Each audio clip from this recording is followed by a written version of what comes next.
abuse in return. But I say, don't you worry yourself, mama. Hey, Chronix is here to your help, mama. Ooh, I said, no worry yourself, mommy. One thing me, I beg you do for me. And I say, smile, girl, smile. Smile for me, Jamaica. And I said, smile, girl, smile. Hey, smile for me, Jamaica. Never you cry, here am I. Girl, I'm here for you, Jamaica. What must I try? Oh my, that she asks me. And this I want me say, a sweet, sweet Chronix, you figure them, give them. The one drop beat pan a rhythm. Are you give them bob with a different step in? Are you give them bolt, nobody can run left him. Boy, but see ya, them must see things say you're out of ideas. You give them art and sweet literature. You're gonna make the world see the better picture. I said, no worry yourself, mama. Chronix is here to your help, mama. Hey, I said, no worry yourself, mommy. One thing me, I beg you do. And I said, smile, yeah, smile, boy. Smile for me, Jamaica. And I said, smile, girl, smile. Wah, wah, wah, wah, wah. For me, Jamaica. Never you cry. Here am I, whoa. For me, Jamaica. And I said, smile. Boy,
be done, so let's do it a little by little. Rise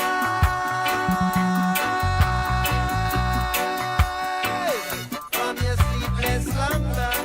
Yes, yes, yes, yes. We're more than sand and the seashore. We're more than numbers. All together now. Wake up and live.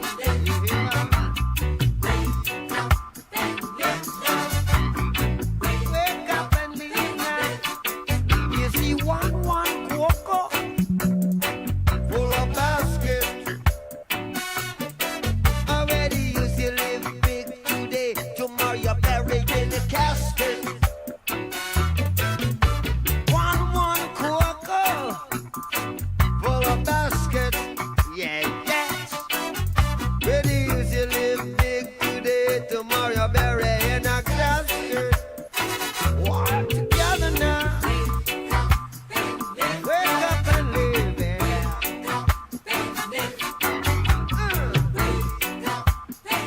Wake up and live. Keep on playing.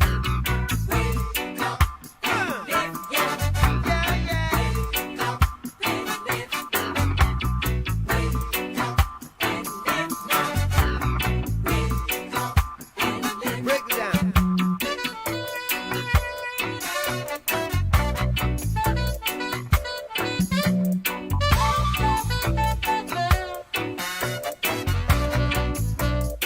Come on now.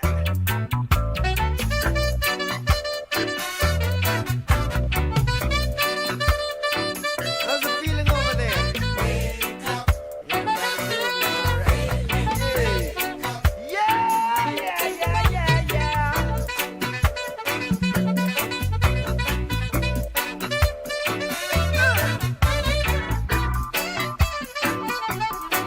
Come on now. You gotta wake up and live.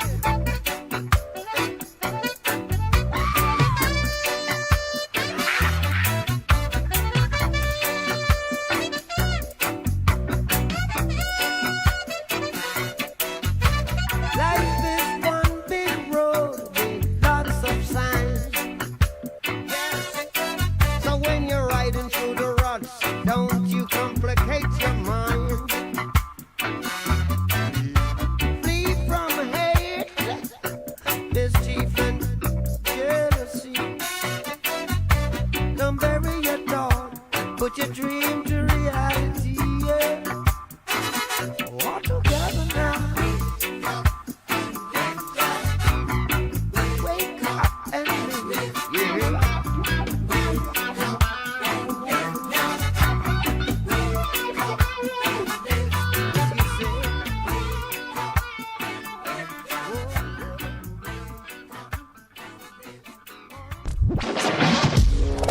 Bess.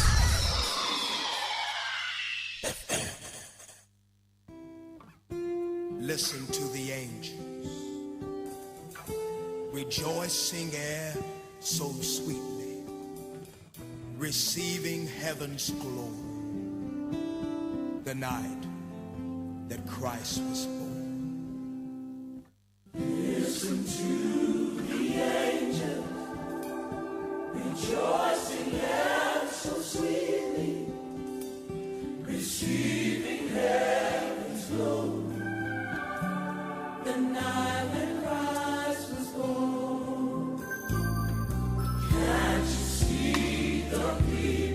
Coming from every nation,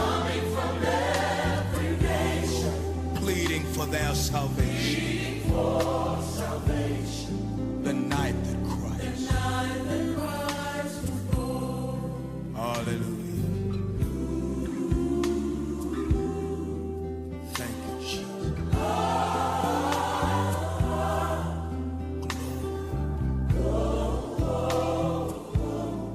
The night that Christ. Listen. Listen to the angels rejoicing and so sweetly receiving heaven's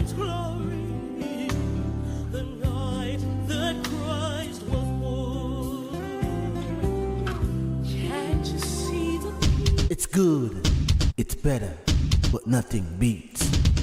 Best FM.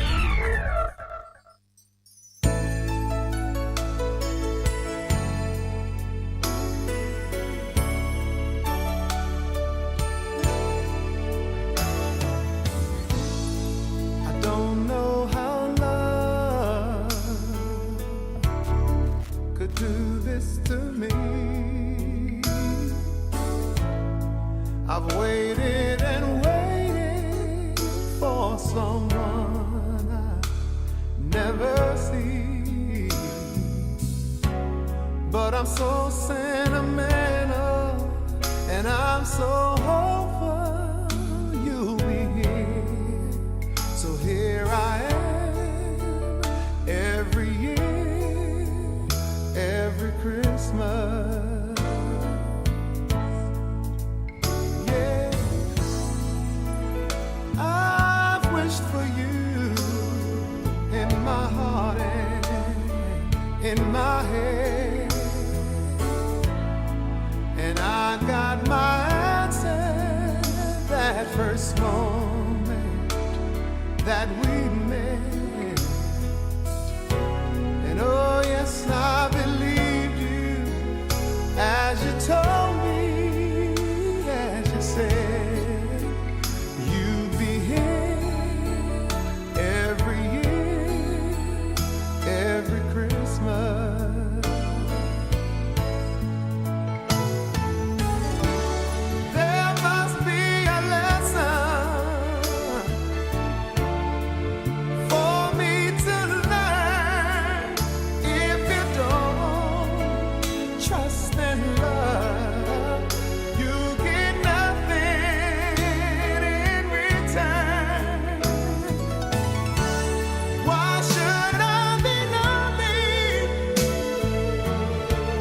Don't tell me it's right. I have my pride, but I'd rather be with you tonight. So much emotion, it's driving me mad. Yeah, but I'll take my chances with these feelings that I have, and I'll come back to this same corner where we met, and I'll be here every year, every Christmas.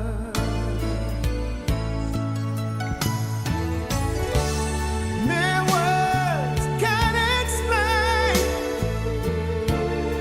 the pain and the fear. 'Cause I wonder, yeah, yes, I wonder, are you gonna leave me standing here? Today's almost over, but I don't wanna leave.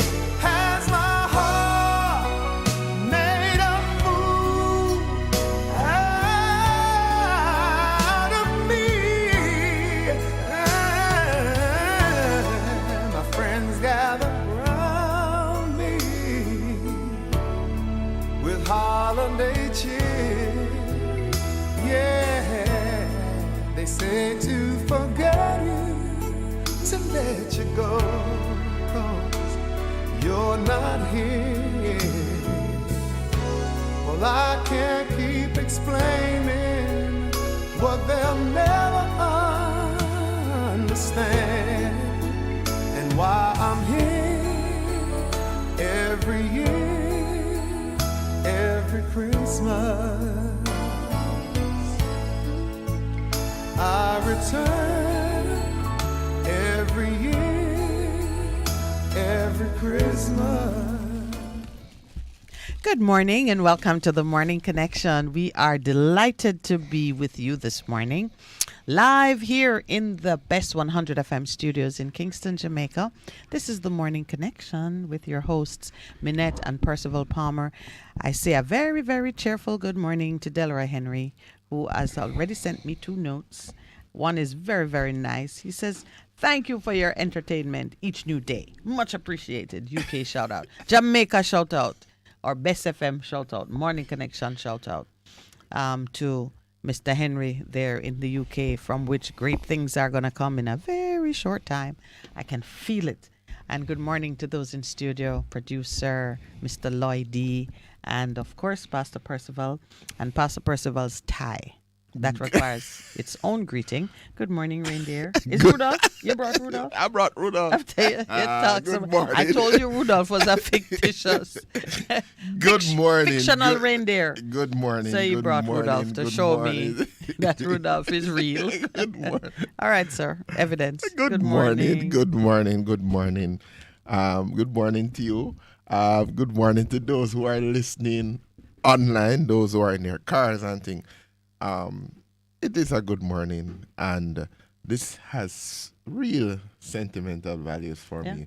First gift from Michelle or from the kids? No, from Danielle. From first daughter. From my daughter, yes. So she brought this, and I people say, why you keep it? Remember I told you her birthday was on. You're really gonna say people say why you keep it? Yes. No, Meaning people. it's a cute tie. No one should ask you why you keep it. But it's a long. It's a long. You have to hold it. Those who can see us online and who might want to check it out at a subsequent date, just hold the tie properly so people can see. See it there. And never mind that it don't seem to bear any passing resemblance to the shirt he's wearing. No, if you look carefully at Rudolph, he's red, and the shirt has some red plaid. Some purple plaid. Well, close enough. And blue Yes. is on the tie, and purple is made from blue and red. Yes, but There are many ways that I feel like there's a fashion show that would put that tie with this shirt that you're wearing. Somewhere there is. It's a trend. You could be doing something very I'm not so sure. there. But anyway, give thanks. Yeah, I love it. It's good to be alive. And cut.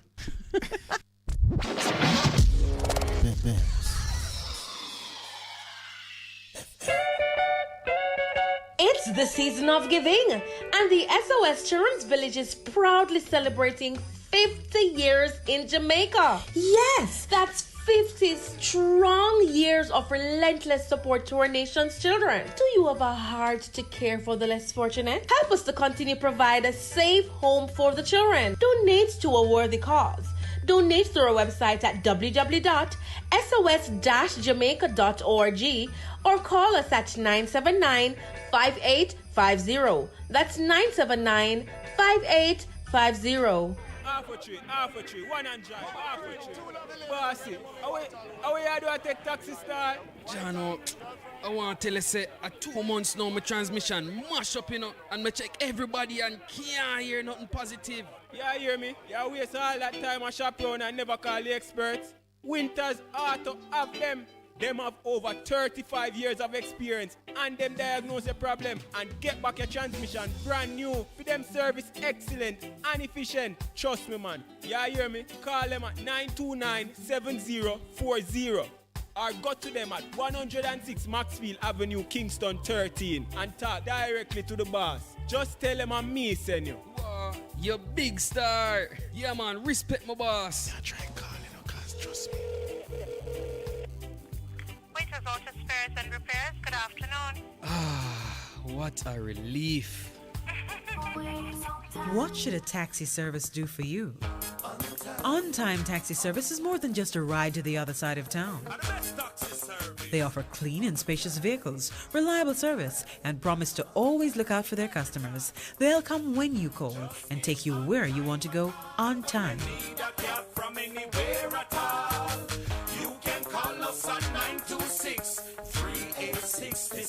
We are something special on the road.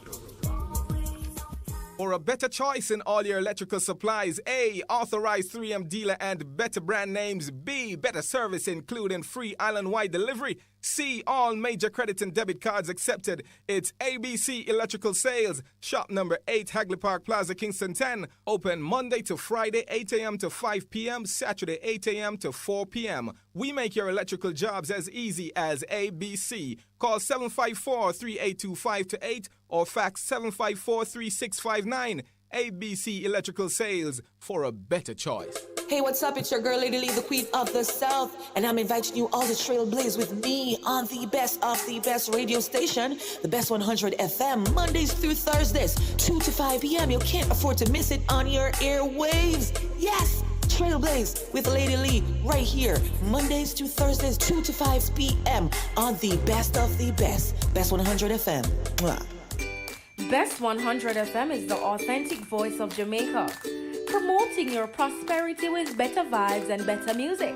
Let us promote your goods and services for you. Advertise with us. For more information, call our office at 876-276-8935. That's 276-8935. It's good, it's better, but nothing beats. Welcome back.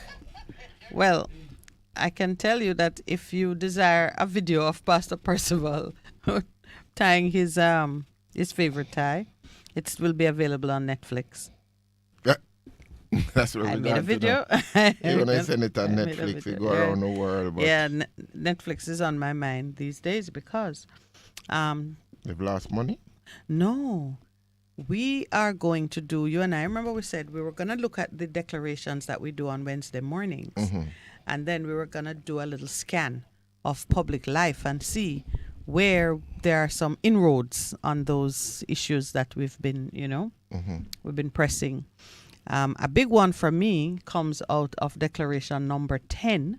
Okay. Where we declared that men and women of princely or royal authority will be speaking boldly and acting with boldness to break that yoke of enslavement and confusion and withholding. Netflix is carrying a series just recently released now on Prince Harry and his wife Meghan speaking out about the atrocities of the royal family. Some of it, Meghan herself had a miscarriage because of the pressure and distress and the racist utterances that it seemed to have been a part of their daily life in the palace. Why they pulled away, the way the Queen grandmother herself was complicit in her silence, and all kinds of other things, which I think it is going to have a domino effect. It has already begun. We saw that lady having to resign because she put some questions to a black woman who was a British citizen, and created some discomfort there. I myself felt that the questions were quite ordinary. Yeah, and that we would have put those questions too if we had come in contact with, a woman of her apparent look and ethnicity. We'd want to know which African country you come from. Lady says she's a British citizen. Doesn't quite answer the question. But so things are happening. I'm so happy for that. And then we saw the Prime Minister of the Netherlands itself rooted in dynasty, in a monarchical dynasty. Many people forget that they have king and queen sitting in the background. Yeah, most of the European countries. So we see words are coming out. And in the meantime, the press for reparations is drawing some stronger voices. Mayor Motley in Barbados has actually done something practical. There's land in Barbados owned by a family that should spit out some reparations money, and she's making some moves. So that one caught my attention, and so the Netflix thing was in my head because I've not seen any of it, but I am not surprised. And when we started this declaration. We added that 10th declaration on the 21st of September 2022, urged by Patrick Howell, one of our listeners, who had put something on the chat to suggest that it was worth praying for those persons to move and condemn their own behavior in a way that would have impact. I said, you know what? Let's put some strength behind it with one of these declarations. And I think there are some things moving. Anyway, that was just me mouthing off on that issue. You and I are going to do something more concentrated looking at them. There are 10 declarations which Pastor Percival and I have been speaking since, I've forgotten which day in January, but it was early January. What I'd love to do since is January. A reflection on the year that was in terms of the different things that unfolded, to watch and to see the hand of God in behind the scenes, that unseen hand that is still guiding his universe, his creation. It's kind of interesting that he gave us dominion over it and gave us some instructions. And with that, he doesn't intervene if we don't say, all right, Papa, Father, Creator, we need intervention in this one. And then he would release the host of heaven to come and fight on our behalf. That is how the supernatural just shifts things. It looks like it's impossible, and it seems like it is heading to a dramatic end that is not in favor of the parties involved. And then he intervenes, as he has done. I keep reminding us that he intervened in history. He put you'd call it a stop sign, an exclamation sign in history, and says, okay, I've heard your cries, I've understood. Now I've come down, not just to send somebody to say this is what my thinking on the matter is. I've come down through the person of my son to bring about a change. And whatever we might say, that inflection point in when Jesus came, salvation, that's what it meant. He came and he changed the course of history, the course of everything that was happening. And I continue to be so grateful in a macro, at the macro level, but even at the micro level in terms of his personal intervention in my own life. And he has what Mary said, what the angel Gabriel said to her, what is impossible with man becomes possible because God becomes a part of the equation. Is this a stream of consciousness delivery you're doing? A stream of consciousness delivery? Mm-hmm. What is that? Where each idea just lead to another idea. It could be, but I just... Because you started off by saying there's something you were going to do, so I'm waiting to hear what it is. And then... No, a stream of consciousness. Yeah, like, that's what it's called. Like you say, once you say the word Mary, then you're going to think about Jesus and the sacrifice of Jesus. Once you say the sacrifice of Jesus, you're going to think about the 12 disciples. Once you say the 12 disciples, you're going to think about maybe Peter. No. So I'm here listening and saying, all right. Just the inflection point in terms of God becoming flesh. Yeah. And even as we move towards the season, we're in the season. We are in the season. Move towards the culmination. Christmas Day. 4 days to Christmas. Oh, I thought you were saying we're moving towards crucifixion. Well, that's what you say. So it's going from birth, you move to purpose, and then you go home. It speaks to the lamb that was slain before the foundation of the earth in terms of it. Yeah. But it. So it's not stream of consciousness. So what is it you were gonna do? You can't leave me there now waiting to hear what you were going to do. You're going to examine something? I was going to examine the... Oops. Yeah. Examine... Oops. You're going to examine... Oops. Oops. What happened. But it just... Yesterday, I shared in regards to Reindeer. The reindeer, and you says, "Let us go to the real life," and you kept speaking. In regards to you remember the cartoon that your son watched. You remember? The one that set on the hair of the dog. Right. And I tried to. I asked him the name of it yesterday. He didn't even remember such a thing. And it's just so weird because he really loved it. He did not know what I was talking about, and it had left such a strong impression on me. But I guess, I'm older than he is, and I could understand. The moment I saw the cartoon, I knew what was going on from a more, kind of philosophical level. Yes. All of us living by the hair of a dog. I'm kidding. I'm in that kind of mood. Yes. Yeah, but just that simple statement by Mary when she heard all of the things that would have happened through her, and she simply said, "Be it unto me according to the word that you have spoken."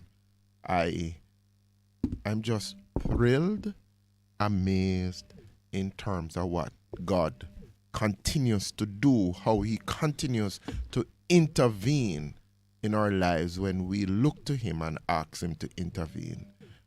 He's not going to do it without us saying, I recognize that you are bigger. You're God. That's just it just amazes me, and I continue to look, even my personal situation. All right, so let me tie it to what we're doing here. Yes. I mentioned the declarations. We have 10 of them. These declarations are a deliberate invitation for God to intervene in some situations in Jamaica, yes, and in our personal life. I don't want to take away from what you were saying. Because sometimes, for me, when pastors begin to speak and it begins to go into the general matrix of things, I get lost because and I figure other people get lost too, in my quest, it really is not about a general understanding of the world. It's very personal. It's very personal. It's very personal. It is, how do I get the best out of my life through this relationship that I have with God? And I suspect that for most persons, that's what it is. But, pastors get generally excited about God. They're excited about God. You don't get excited about God? I get excited about God in my life, God in my situation. Yes. So I have to understand how he works in mine. And then I can testify to you that, he did this for me. Ask him. Yeah, that's what. He'll do it for you. But that is why the testimony is so very important to you. But for me, when I'm preaching general, but then I'm saying, now, how does it apply to you? Yeah, well, you were preaching a little bit a while ago. Way. No, but I'm sure, and I was getting there before you interviewed. Yeah. No, but the thing is, it was very personal and upfront with Mary. It was very personal and upfront. I was thinking about Percy. Is it personal and upfront with Percy? It is. That's why I'm saying the fact that there are a lot of things that happen. There are questions that I ask, and there are some things that I've watched for years. What's the biggest thing that, as you said now, what's the biggest thing that you asked God and you saw it unfold to your satisfaction? Top of the list. All right, give me top 2. It's somewhere up in the top 10. My daughter. And just how she's only have overcome. one. Yes. How she's overcome and she's thriving and she's doing her thing. And then there's a matter in terms of some funds that I needed to deal with a situation, and I didn't know where it was coming from. And then I left it. I wrote it in my journal, prayer request, and then I left it and forgot about it. And I added up all of what I needed. And then one day I go into my office, and I see an envelope on my desk. And I said, what is this? Where this come from for our thing? But I opened it, and I saw, we just want to say thank you for what you have done. So I saw 2 pieces of paper falling out of it. And I said, what is this? And it was a check 2 checks Two that covered checks. the amount of what It closed the gap perfectly. Right. I would say hand of God. It's like when Lisa Gay was talking to us and she said after she left the hospital, following that first suicide attempt. And her son. Who said. Who never spoke. In a complete sentence says, "Mommy, I love you." She heard the voice of God. She didn't hear her small child. Those are the things that I there are other believe, things. Okay, even when we were, let me, you get me I going. forgot to turn him off. No, let's see how much time we have. No, we have a lot of time. Yeah. Or another time when, for us as a young couple being in ministry, my wife said, I'm tired of living in a rented house. And I said, we don't have no money. So we did the normal thing with NHD. Yes. And they said, no, you don't qualify. She said, okay, we're going to buy land. I said, buy land with what? Seriously, never. All the monies that had been expended. And she looked and said, let's go look. And we're looking at these pieces of land. And she says, okay, this is the one. Invited some friends So to this pray. is Michelle now? Yeah, Michelle. Right, okay. And we prayed and me says, okay. We needed the deposit. Mm-hmm. And then 2 persons says, oh, we heard you want to do it, and we got the deposit. So I said, how are we going to finish it? And then NHD facilitated the rest of it. So now we have this land, and we say, it's bill and own land. I said, oh, okay. So did you qualified for bill on your own land? Yes, yeah. Okay. And then, because this is like 20 odd years ago, and we're going, remember I told you I went to Australia? Yes. For chaplaincy You in went the down Olympics. under. I went down under. And not John T. My second son was born. And I'm saying, okay, we're here, but we need to finish this house now. And it just started to move. The NHD thing started to move, and we're able to start building. And then the man said, done. NHD can't get no more money. I reach out to our friend and says, I think Michelle's supposed to be getting some retroactive monies. And she's all right. She gave it, and I was able to move her in with peace of mind. And Jonte arrived. Who arrived? Matthew. So who arrived in the new house? Oh, Jonte would have been born after the house. Yeah, so Matthew was just born, and so I left with a peace of mind to say, house finish. Mm-hmm. She's family have shelter and thing, and the hand of God. So I said to my friend afterwards, okay, let's start to repay you. She laughs. She looks at me and she laughs. So what are you laughing about? She said that was my gift. That was a gift. So now, I mean, and I know there are many stories like that, and the skeptic might say, but you had worked and the retroactive money was built up and so on and so forth. But understand this: there are many people.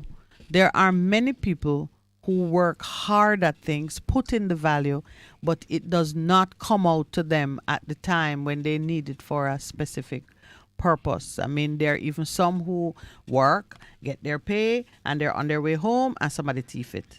They had worked, they had put in. So the point I want to make, following on your testimony, is that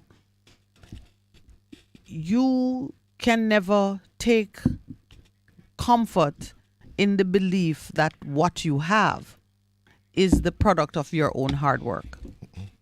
Because there are many people who work hard and don't receive or even enjoy the benefits of their labor. If you want to understand how God is always working and giving and putting into a situation, then you must know that after you've done your bit, there is something else that brings it all together for the good of those who are working in a particular way. In His kingdom, typically those who have difficulties that don't seem to end are those who don't do what Pastor and I were talking about here. You don't invite God into your circumstances. Which is very important. I remember a rebuke came to the children of Israel. It says, you don't see that you are building. Why you not looking after my business? Why you not putting me first? And he says, you have all of this, but you don't see what is happening. You have your thing and there are holes in your pocket. You're like putting your money into your pocket and there are holes like in it. holes. Yeah, I'm you plant crops and they don't come to they fruition. don't yield Yes. good fruit.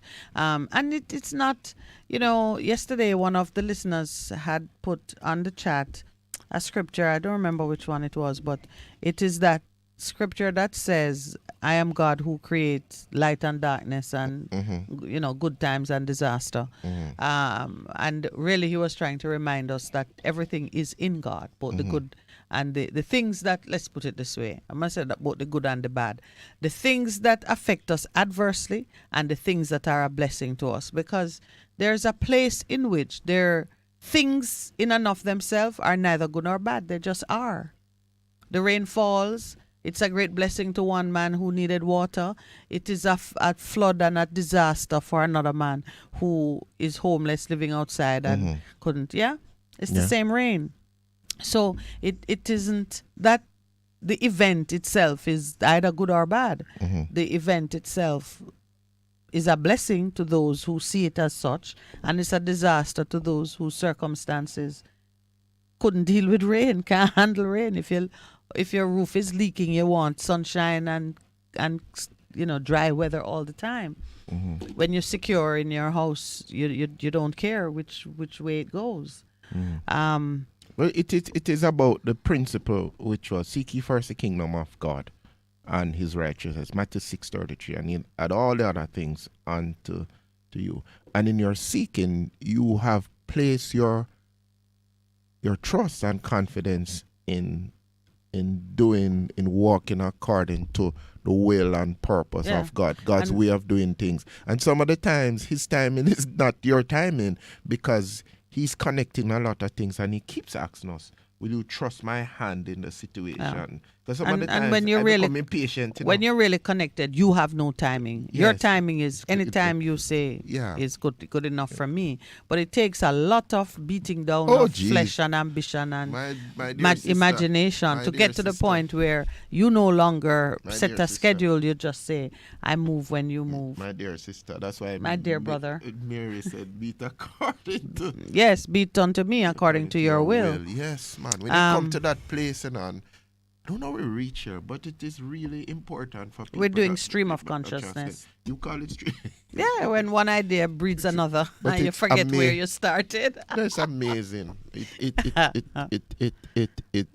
continues to. No, we're there because as we encourage others in these morning hours, it becomes necessary for individuals who are listening to be able to connect how God operates with what's happening in their life. Yes. Typically, we are anxious about the dissonance where it doesn't line up with the rhythm that we are playing. And understanding how to come into alignment. Now, remember, God is unchanging in his ways, so is you going to shift. But to build the confidence and to get the knowledge on how do I pull myself out of this lane that I'm in, which is not progressive and not yielding the fruit that I desire, and get in alignment with all this goodness and abundance of life, and the promises are yes and amen, and all the joy that you see people expressing on the other side. First, of course, you have to accept or believe that it's joy. Because I know I've looked at some very happy Christians and I know they're faking. Oh, you know. Because you see other things that you're in your own understanding of life. The 1 + 1 don't make 2.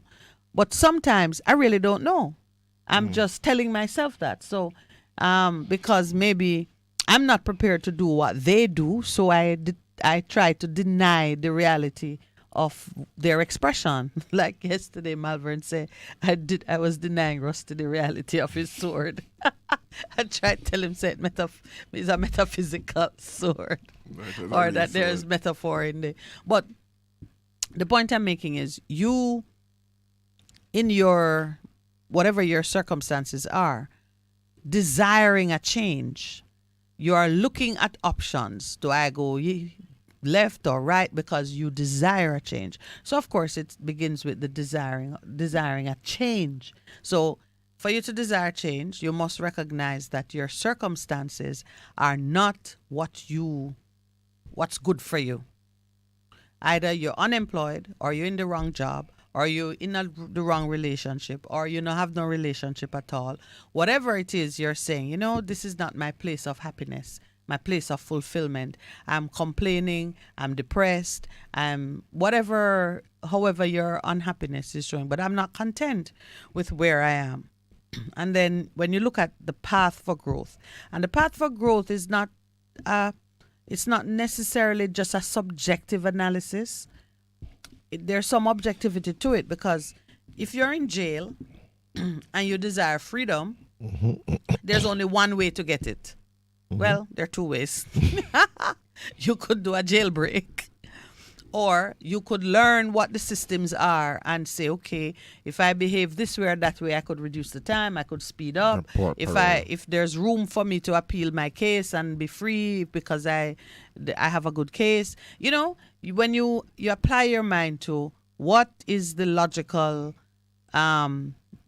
generally accepted way to move from imprisonment to freedom, then you begin to analyze how you could accomplish it based on either the money you have access to, your unique subjective circumstances now come into your contemplation. As you are making that assessment, you're going to look for role models around you. Well, who did it?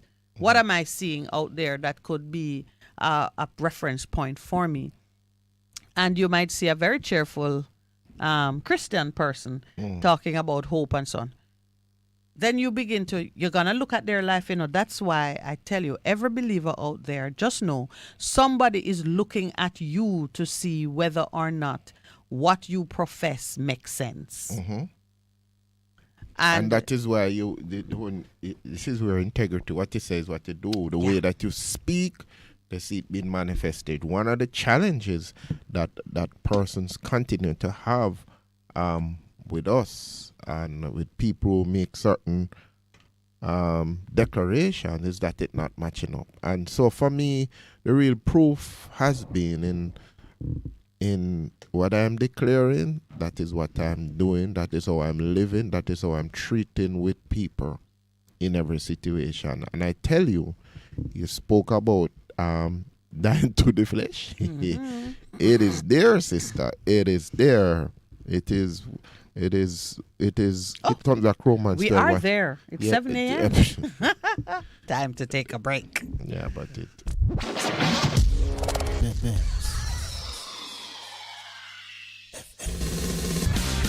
You're simply the best. Better than all the rest. Better than anyone. Anyone I ever met. You're simply the best. Bess FM 100.5 on your dial. Keep listening. A new departures retail area has officially been opened at the Sangster International Airport, SIA, in Montego Bay, St. James. The area will provide all new and renovated shopping facilities, including a brand new food court for tourists and other users of the airport. President of the Airports Authority of Jamaica, the AAJ, Audley Dietrich, says the new facilities put the SIA and Jamaica in a better position to take full advantage of the reviving tourist industry, particularly during the busy winter season ahead. As we look forward to the post-COVID recovery of our aviation and tourism industry, we seize the opportunity to improve the facilities in preparation for the growth ahead. This, as usual, is a collaborative effort between the AAJ, the airport operators, and the wide cross-section of stakeholders in the aviation and tourism industry. Let us therefore look forward and plan together with the expectation to emerge better and stronger post-COVID-19. Mr. Dietrich was speaking at the grand opening of the facility recently. Transport and Mining Minister Audley Shaw, who delivered the main address at the ceremony, echoed Dietrich's sentiments, noting that this is a pivotal time for the country's aviation industry.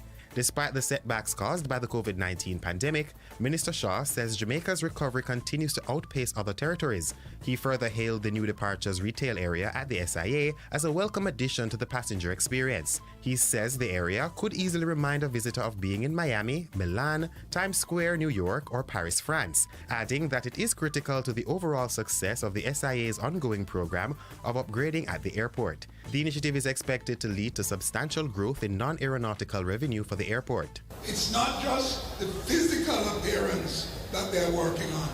They're also working on human development, developing our staff. Airport business development is at a pivotal point where persons no longer come only to get from one destination to another, but can enjoy a different shopping experience. This new addition brings the Sangster International Airport into a whole new league, and I'm excited to see the direction we're heading. The minister also cited the October 6 Airports Council International World Report, which indicates that air travel should see a continued uptick in the second half of 2022, moving the industry closer to full recovery, which is still forecast for 2024. He noted that during the first 2 quarters of 2022, global passenger volume was 1.3 billion and 1.7 billion, representing 62% and 75.2% of 2017 levels respectively. Minister Shaw notes that the government is committed to working with aviation stakeholders to ensure that Jamaica stays open for business and becomes a regional aviation hub and the pride of the Caribbean. It is indeed an exciting time to be minister with responsibility for aviation, and we witness the growth and expansion of this integral sector, and I look forward to seeing those major plans unfold as we move Jamaica into a new era. Among the other plans to get underway for the infrastructure upgrade project at the SIA is the expansion of the airport's runway at a cost of some $70 million. Because we want to attract larger airplanes with more passengers to come right here into Jamaica. Jamaica, like Miami, can become a major entrepot point for the Caribbean, Central and South America. We must believe that. The minister added that the infrastructure development project demonstrates the vision to bring Jamaica's aviation into the 21st century and beyond. Meanwhile, CEO of the MBJ Airports Limited, who operates the Sangster International Airport, Shane Monroe, says the MBJ remains committed to ensuring that the airport is recognized as a leading world facility while being uniquely Jamaican. Sangster International Airport remains the gateway for tourism to Jamaica and the pearl of Montego Bay in terms of infrastructure development. MBJ has invested over $280 million in Sangster International Airport, and we continue to do so in spite of the pandemic, because of course we have to ensure that as passenger traffic recovers, we have the facilities to support an exceptional passenger experience. And that's where we end this feature. Thank you as always for tuning in. I am Jeremy Nelson. A production of the Jamaica Information Service, the voice of Jamaica.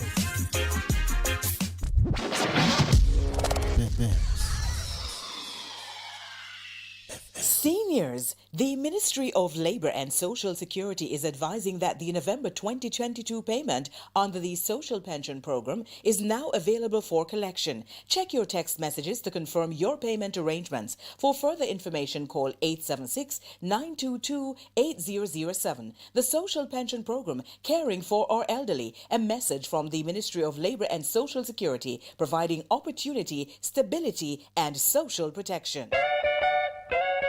It's the season of giving, and the SOS Children's Village is proudly celebrating 50 years in Jamaica. Yes, that's 50 strong years of relentless support to our nation's children. Do you have a heart to care for the less fortunate? Help us to continue to provide a safe home for the children. Donate to a worthy cause. Donate through our website at www.sos-jamaica.org or call us at 979-5850. That's 979-5850. For a better choice in all your electrical supplies, A, authorized 3M dealer and better brand names. B, better service including free island-wide delivery. C, all major credit and debit cards accepted. It's ABC Electrical Sales. Shop number 8, Hagley Park Plaza, Kingston 10. Open Monday to Friday, 8 a.m. to 5 p.m. Saturday, 8 a.m. to 4 p.m. We make your electrical jobs as easy as ABC. Call 754-3825-8 or fax 754-3659. ABC Electrical Sales, for a better choice. Veg Printers for all your printing needs. We specialize in calendars, flyers, brochures, and more. Call us today at 968-7506. That's 968-7506. Or visit us at 4 East Bloomsbury Road, off Hagley Park Road. Veg Printers, your best choice in printing. Half a tree, one and drive, half a tree. Bossy, how you do I take taxi start? Jano, I want to tell you, say, 2 months now, my transmission mash up, and I check everybody and can't hear nothing positive. Yeah, hear me? You waste all that time on shop around and never call the experts. Winters Auto have them. Them have over 35 years of experience and them diagnose the problem and get back your transmission brand new. For them service excellent and efficient. Trust me, man. You hear me? Call them at 929-7040 or go to them at 106 Maxfield Avenue, Kingston 13 and talk directly to the boss. Just tell them I'm me, send you. Wow, you big star. Yeah, man, respect my boss. I try calling her, cause trust me. Waiters Auto Spares and Repairs, good afternoon. What a relief. Bess100 FM is the authentic voice of Jamaica, promoting your prosperity with better vibes and better music. Let us promote your goods and services for you. Advertise with us. For more information, call our office at 876-276-8935. That's 276-8935. The Morning Connection is not your usual talk show. We aim to stimulate discussion and chart new paths to self-empowerment. So please join us, Minett and Percy, on The Morning Connection, Mondays to Thursdays, 6 a.m. to 10 a.m. on Bess100 FM. It's good, it's better, but nothing beats.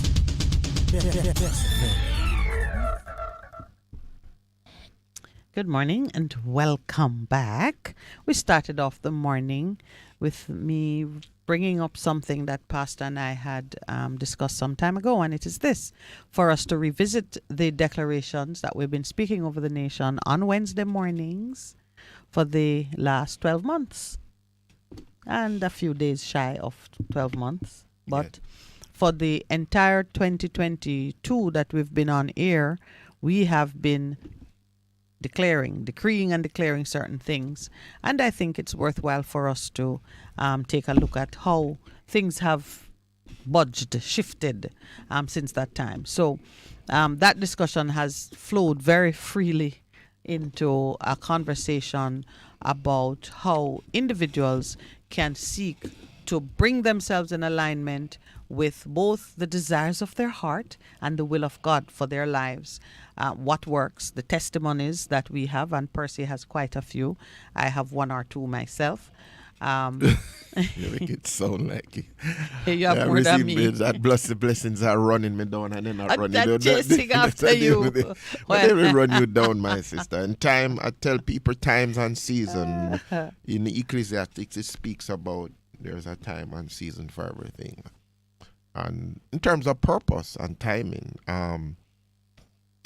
one of the things that is so very fascinating is how God is able to restore some things in an instance.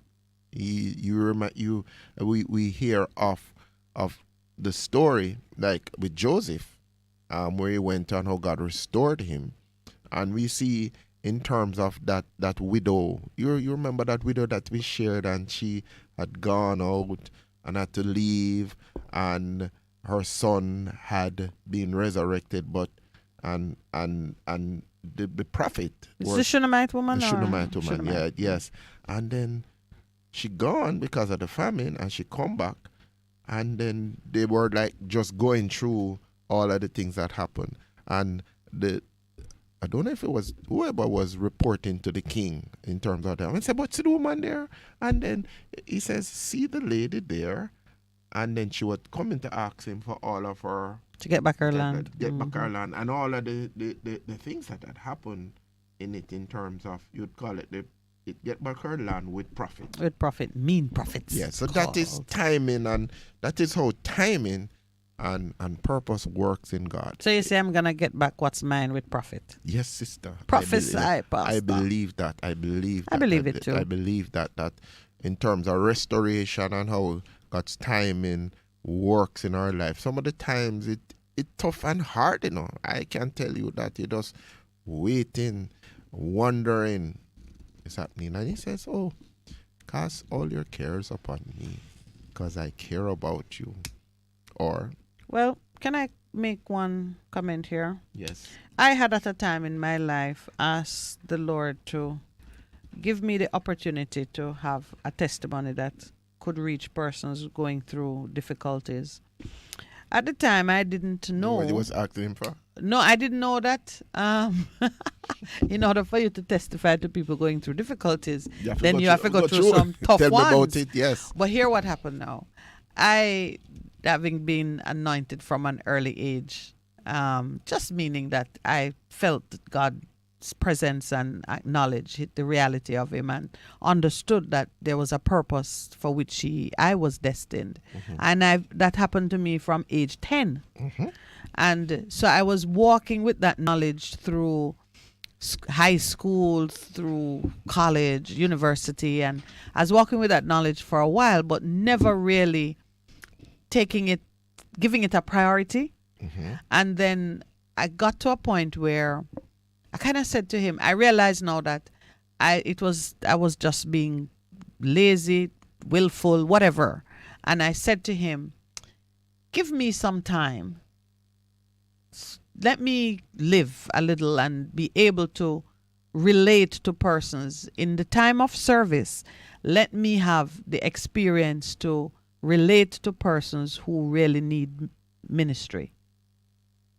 I didn't understand that when I asked him for my freedom, that really I was asking for trouble, meaning give me the troubles of the world. Oh, so when persons who are going through those troubles come to me, I can truly say, I know what you mean. And, I think there are many of us who say there's time enough to focus on spirituality and growth in those areas, not realizing that when we defer it, we are opening ourselves to anything that can happen to anybody out there in the big bad world. Mm-hmm. I mean, you think that you're just saying, I'll get around to you later. But the consequence of making that call is that you're then out there, fend for yourself, being knocked about and so on. When you Job? When you submit yourself to the coverage, no, because Job never out there. Job never out there, no. So I'm gonna tell you, to move him hand of protection and see if you're for No, real. you don't think you're asking for him because his hand of protection is always there. What you're doing, you're saying, protect me while I go do whatever me want to do. Mm-mm. That's really what you're doing. When you look at it, it's kind of like, it's like when even your child, you said, no, listen, if you go there, so that. And I said, no, mommy, but they're still expecting you to come pick them up. I want to experience. I want to experience it myself. But when it happens, they are still expecting you to come pick them up, to bind up the wounds, to provide the nourishing. And you know what? You do. Which I tell you, and I thank God that I had that understanding of things, that God would still do it for me. Because I sat there bullface and said, give me some time, 2-3 years. I may have taken a little bit more. It bad. But when it was time, well, you never really go. What you want to do is to not have that angel on your shoulder every day, 24/7, saying, no, you can't speak like that. No, not tell him that. Go apologize. You just wanted to say, be quiet. You're on a break. And that's really what you wanted, because I am a very, very conscience-driven person. If my conscience said, Minett, that's not right, I have to turn back and fix it. I have to. So I wanted to be released from that compulsion to be always righteous in my behavior. I'm like, why me? Me see people cuss off other ones for them bad behavior, but I am supposed to turn the other cheek? Are you crazy?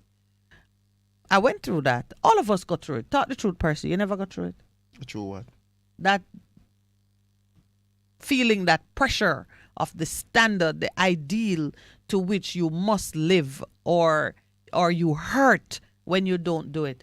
I feel shame and sorrow when I behave below the standard that God has set for me. It's painful for me. Painful. I'm telling you. I was in the bank the other day, and I'd gone to this bank, made a deposit. In the rush, I was doubtful that I would give them the account number accurately. So I just gave the lady the checkbook with the account number, and I gave her the cash. When I went to do the transaction for which I had made a deposit, the money was not in the account. So Lowell said to me, check the account number. Sure enough, when I check, on the paper to, bold as brass, was a different person's name. This was about 5 o'clock in the afternoon. So I called and I explained to them. I said, I made a deposit. I see that it was erroneously put to the XY account. I don't want XY to see it and say, miracle money. I said, God, I thank you. I said, listen, can you please just flag it and then whatever you need to do. So it's 5 o'clock. Jesus, miracle money. Miracle money. Oh, I have longed for miracle money. You know what the person decided. And then me no problems to the bank. Oh, geez. Anyway, by 8 p.m., the branch called me and said, we have seen the error and we've corrected it. Mm. So I couldn't even figure out, but I think and a note had been put on the account. Okay. So I show up at the bank. I didn't even tell anybody how the mistake occurred. I just said it went to the wrong account. I show up at the bank another day, and before me is the very lady who had put my money in somebody else's account. I gave her a sum of money, which I had carefully counted and packaged it, and I was making a deposit.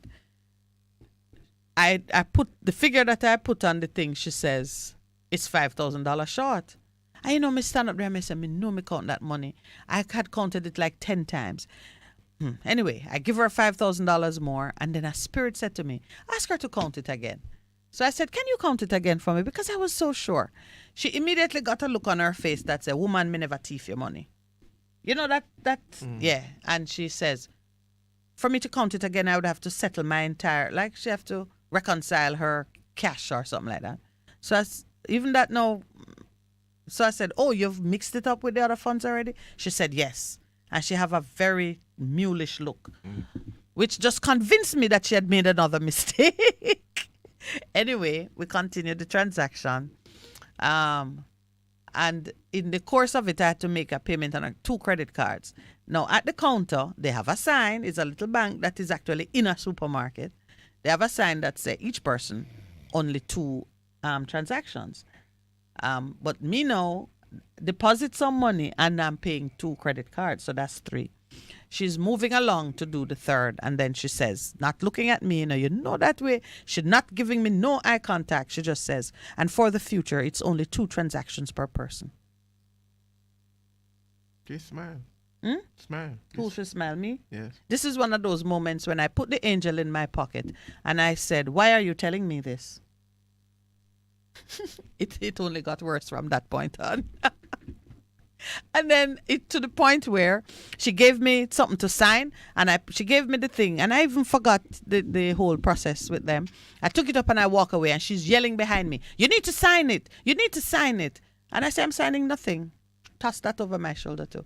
By the time I reached like the door to leave, the angel had worked her way out of my pocket, was firmly back on my shoulder, and said, "Turn back and go sign it. She might lose her job." Yeah. Oh, Lord, it's hilarious. It's hilarious. Anyway, me turn back. I begun to sign it to know what me still have spirit in me. So I went, and by this time another person is standing by the counter. I went up anyway. I said, "May I have the document, please? I would not want you to lose your job over this." And I sign it. Here are. I was just going to do a debit note. Someone said, "Pardon me?" She's still a fight. Lord, the two of them. And she said, "Pardon me?" And the producer. No, man, he's outside. He even knows that things are going on in the back. I said, "Pardon me." She said, "I was just going to sign a debit note." So I said, "Well, you will lose your job over something else." Oh, Jesus, I'm a depart feeling. Lord have I mercy, think the angel gave me a pat and said, "All right, at least you did." You're halfway there. But there are those days when, the standards are high. But before I digress into that shameful story. No, it's not a shameful story. No, I'm it's not going to find a way to go back to the bank and say, "No, listen, me did say other things to her too, I said, "This is a community bank." I said, "Is this the first bank to which is this the first branch to which you have been assigned?" Poor girl, she still answer me, because you know that the spirit is commanding. She says, "No." So I said, "Corporate bank, corporate location." She said, "Yes." So I said, "Well, this is a community bank, and in this bank, the level of courtesy is even a smile. You look at people." I mean, it's a young girl, and but you never know what happened to her that morning, what she came through, why she was so did surly. not care. She was standing in the position. She must do her job. I hear what you said, but it's all right. I know that affects people a lot of the time. I know. So a lot of the time. Many times, like you, when you go in and say to them, "You don't have to smile." Yes, but I just smile, and I find that it helps people. But you related a very interesting interaction, and I'm grateful that the angel came back on your shoulder. Fight our way out of my pocket. And come back up and thing, because the quality of our life is in our relationships and how we treat with people. My daughter and my children often hear me say, and it's a fight for me to have come to this position, because the way that you behave, and I can get that way if I need to. Really? Yes. I'm kidding. I know you can. But I just said, do unto others as you like them do unto yours, to you in the situation. And that is when we are getting real expression of what love is. You have said it. Put yourself in the other person's shoe. How would you want somebody? So I do remember what I said to her after she'd notified me that for the future it's two transactions. And I said, "Why are you telling me?" She said, "It's the bank's policy." I said, "Yes, but I see people come here and do many things, and I don't see anyone reminding them of the bank's policy, which is on the wall. We can read it." And then, but she was like, "Well, I'm just telling you the bank's policy." Her passive-aggressive behavior provoked me into speaking truth to her. I said, "No, you're not just telling me the bank's policy. You are offended because I asked you to count the cash again. And you're thinking that I believe you stole money. I'm entitled to ask you to count it again because I felt sure I had got it right." No, it's just, I'm just telling you the banks. And I said, "No." And then on top of it, see your attitude. You're not looking at me, not even a smile. It's Christmas. Most people can give a smile. Oh, and it's Christmas. And it took off from there. Oh, Lord. But for me, and I started to tell you I share that story with you because I was asking you, haven't you ever felt the desire to be free from that compulsion to be always doing the right thing? And so a lot of us yield to that desire to be free from the the standard. And then we don't realize that freedom which we're coveting, that's why, when the salvation story tells you that you're enslaved to something. Mm-hmm. And it's best that you secure your freedom from the bondage of the world and be enslaved to the way of God. Mm-hmm. It's Christ who was being put forward in that scripture. Mm-hmm. Be enslaved to that way, because in that way comes the real freedom that we crave. Because I do want to be free from, being trapped in whatever the world is pushing. Mindset. Yes. Look at what's on our front page. I want to share this with you before we take the break. On the front page, a family who have lost their 14-year-old son is saying, justice system let us down. Mm-hmm. The family are disappointed because the Court of Appeal, applying the principles of law that touch and concern this area, disagreed with the first ruling that said the man had to serve 31 years before he could be eligible for parole. And the Court of Appeal says no, and they took 11 years off it, so he can be out in something like 20. I mean, usually you don't get your first, you don't get out on the first, tick off the clock. But this family who suffered the loss of a child has put their hopes for some kind of release into what a court of law does. And a court of law, man's brand of justice, cannot give you the release that you need. It can't. It helps to some point, but in terms of the release, I don't even know that it helps. It only helps in terms of maintaining the rule of law. The justice we administer in our court is not about giving you the individual any particular thing one way or another, because if you were cut, it can't uncut you. If someone died, it can't restore life. And in this case where a child was murdered, what the people lost cannot be replaced. That we agreed on. Right. So when you begin to look to whatever man is doing up there for relief, you will experience disappointment. And that's because you are enslaved by the mindset, the systems, the institutions, the promises of a man-made system. Now, when you hear what the gentleman man-made system says, has come out of what?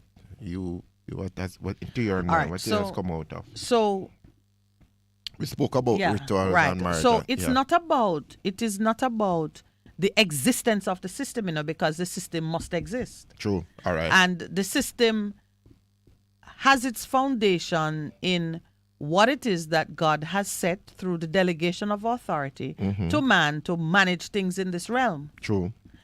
But how man manages it very much determines what you get from it. True. And even as God set us to run things, he has also said, please remember, you're doing it on my behalf. So if you can't do it my way, in accordance with how I've set things, it will not produce what you desire, what will truly satisfy you. So understand, I'm not knocking man for having a court. We need a court. We're trying to do a thing. Or we must have something in place. And the point I was making is that the system for the administration of justice, its primary function is not to give you and me what we need to make us whole, because it can't. Okay. That point I agree on.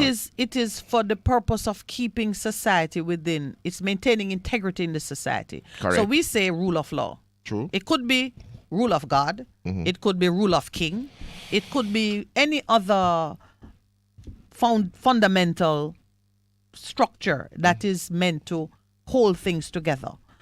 We say rule of law, meaning when the law is set in motion, people stand back and say the law is going to do what is right amongst all of us. Well, what has happened though, it has been corrupted along the process, and it's time for the break. Yeah.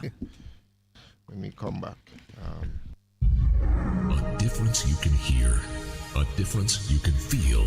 Bess FM-100 on your dial. Keep listening. Seniors, the Ministry of Labor and Social Security is advising that the November 2022 payment under the Social Pension Program is now available for collection. Check your text messages to confirm your payment arrangements. For further information, call 876-922-8007. The Social Pension Program, caring for our elderly. A message from the Ministry of Labor and Social Security, providing opportunity, stability, and social protection. For a better choice in all your electrical supplies, A, authorized 3M dealer and better brand names. B, better service including free island-wide delivery. C, all major credit and debit cards accepted. It's ABC Electrical Sales. Shop number 8, Hagley Park Plaza, Kingston 10. Open Monday to Friday, 8 a.m. to 5 p.m. Saturday, 8 a.m. to 4 p.m. We make your electrical jobs as easy as ABC. Call 754-382-528 or fax 754-3659. ABC Electrical Sales, for a better choice. What on, Brit? How you look, sir? I bought something online and I don't know how it's gonna reach to Jamaica.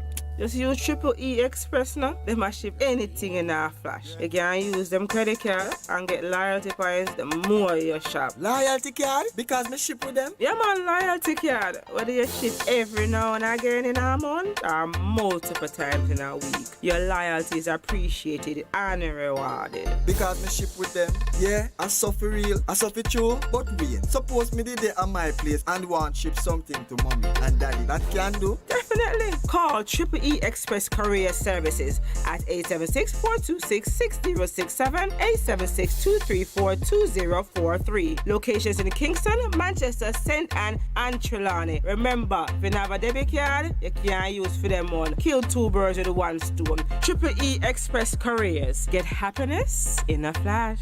That's it? Half a tree, one and drive, half a tree. Bossy, how you do I take taxi star? Jano, I want to tell you, say, 2 months now, my transmission mash up, and me check everybody and can't hear nothing positive. Yeah, hear me? You waste all that time I shop around and never call the experts. Winters Auto have them. Them have over 35 years of experience and them diagnose the problem and get back your transmission brand new. For them service excellent and efficient. Trust me, man. Yeah, hear me? Call them at 929-7040 or go to them at 106 Maxfield Avenue, Kingston 13 and talk directly to the boss. Just tell them I'm me, send you. Wow, you big star. Yeah, man, respect my boss. Yeah, try and call it, cause trust me. Waiters Auto Spares and Repairs, good afternoon. What a relief. Vejan Printers for all your printing needs. We specialize in calendars, flyers, brochures, and more. Call us today at 968-7506. That's 968-7506. Or visit us at 4 East Bloomsbury Road, off Hagley Park Road. Vejan Printers, your best choice in printing.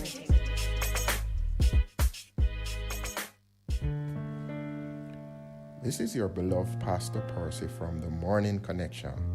Support our commitment to Jamaica by joining us on Wednesday mornings at 7:30 when we pray for the nation. Show us you care. Advertise with us. For more information, call our offices at 876-276-8935. The Morning Connection is not your usual talk show. We aim to stimulate discussion and chart new paths to self-empowerment. So please join us, Minett and Percy, on The Morning Connection, Mondays to Thursdays, 6 a.m. to 10 a.m. on Bess100 FM. It's good, it's better, but nothing beats.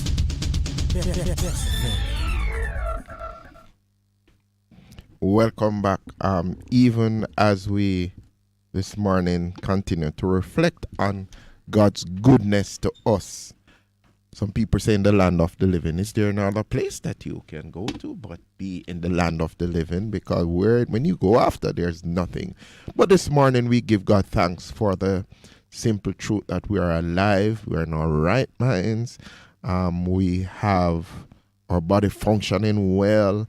There are some people in recent times, their bodies are not functioning well, but we give God thanks for it. So this season, I know some people in recent times whose bodies are not functioning too well, and like arthritis has kicked in on some. But we give God thanks for his goodness to us. I want to continue in the same theme that we've had in terms of the impossibilities, but more importantly, joy of the moment. So we're beginning with a Christmas carol this morning.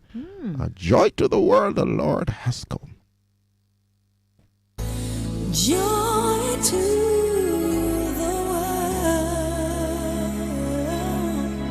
the Lord is come. Let earth receive her King.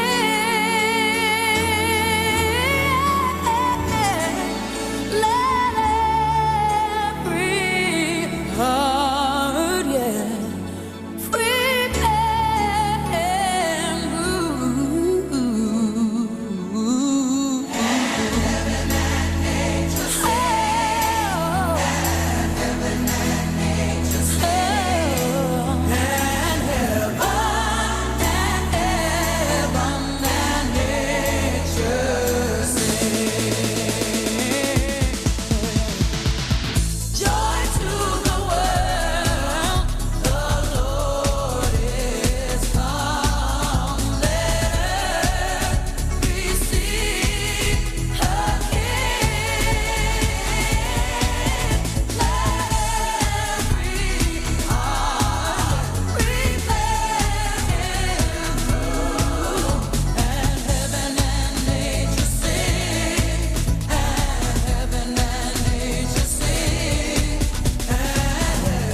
The people who walk in darkness will see a great light. Those who live in the dark land, the light will shine on them. Your God will increase the nation. You will multiply their joy. They'll rejoice before you like the joy and jubilation of the harvest. as men rejoice when they divide the spoil of victory. For you will break the yoke of Jamaica's burden, and the staff goad on their shoulders, the rod of their oppressor, as at the battle of Midian. For every boot of the marching warrior in the battle tumult, and garment rolled in blood will be used for burning fuel for the fire.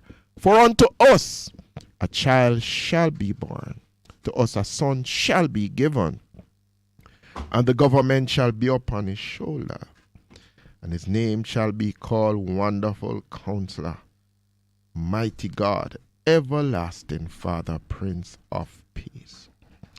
There shall be no end to the increase of his government and of peace. He shall rule on the throne of David and over his kingdom, to establish it and to uphold it with justice and righteousness from that time forth and forevermore. The zeal of the Lord of hosts will accomplish it. So this morning we declare joy to the world, joy to Jamaica. We thank you that even in the season where there seems to be darkness overcoming the earth, we thank you that those who are sitting in darkness have seen the light and the revelation of God through the Christ child, who is no longer a Christ child, but indeed is Savior and Lord. And we thank you that in him, the government will be upon his shoulder, and his name will be called Wonderful Counselor, Mighty God, Everlasting Father, the Prince of Peace. And even in this season, we declare peace over this nation of Jamaica, from Negril Point to Moran Point. From the east to the west, we declare the peace of God over this nation. And indeed, in this instance, we continue to break down and to destroy that the strongholds that exist in persons' minds are being broken down even now in the name of Jesus. We continue to declare that the strongholds over our nation of crime and violence are being destroyed. We declare over this nation the stronghold of corruption is being destroyed even now across this nation, in every nook and every cranny of this nation, from King's House to Poorhouse. We are declaring that indeed the government of God, the righteousness of God is coming in this nation, even as the light and the revelation of who God is, of his righteousness, of his justice, is going through every dark area. And we know that indeed the entrance of the light of God brings revelation and brings destruction to the works of darkness. We are celebrating that. We continue to declare that. And we are seeing, oh God, the cracks, the breaking, in terms of all of the things that people have declared cannot change. But we declare over this nation that indeed the new Jamaica is emerging out of the chaos, out of the destruction, out of the wickedness. We are declaring and continue to declare over this nation the righteous government of God will stand in this nation. The righteousness and the justice of God will stand in this nation. The truth and the mercy of God will stand in this nation, as revealed in Psalms 89 and verse 14. And we thank you that we are being reminded of this even at this time, even at Christmas time. And we ask that increase of love, of peace in this nation.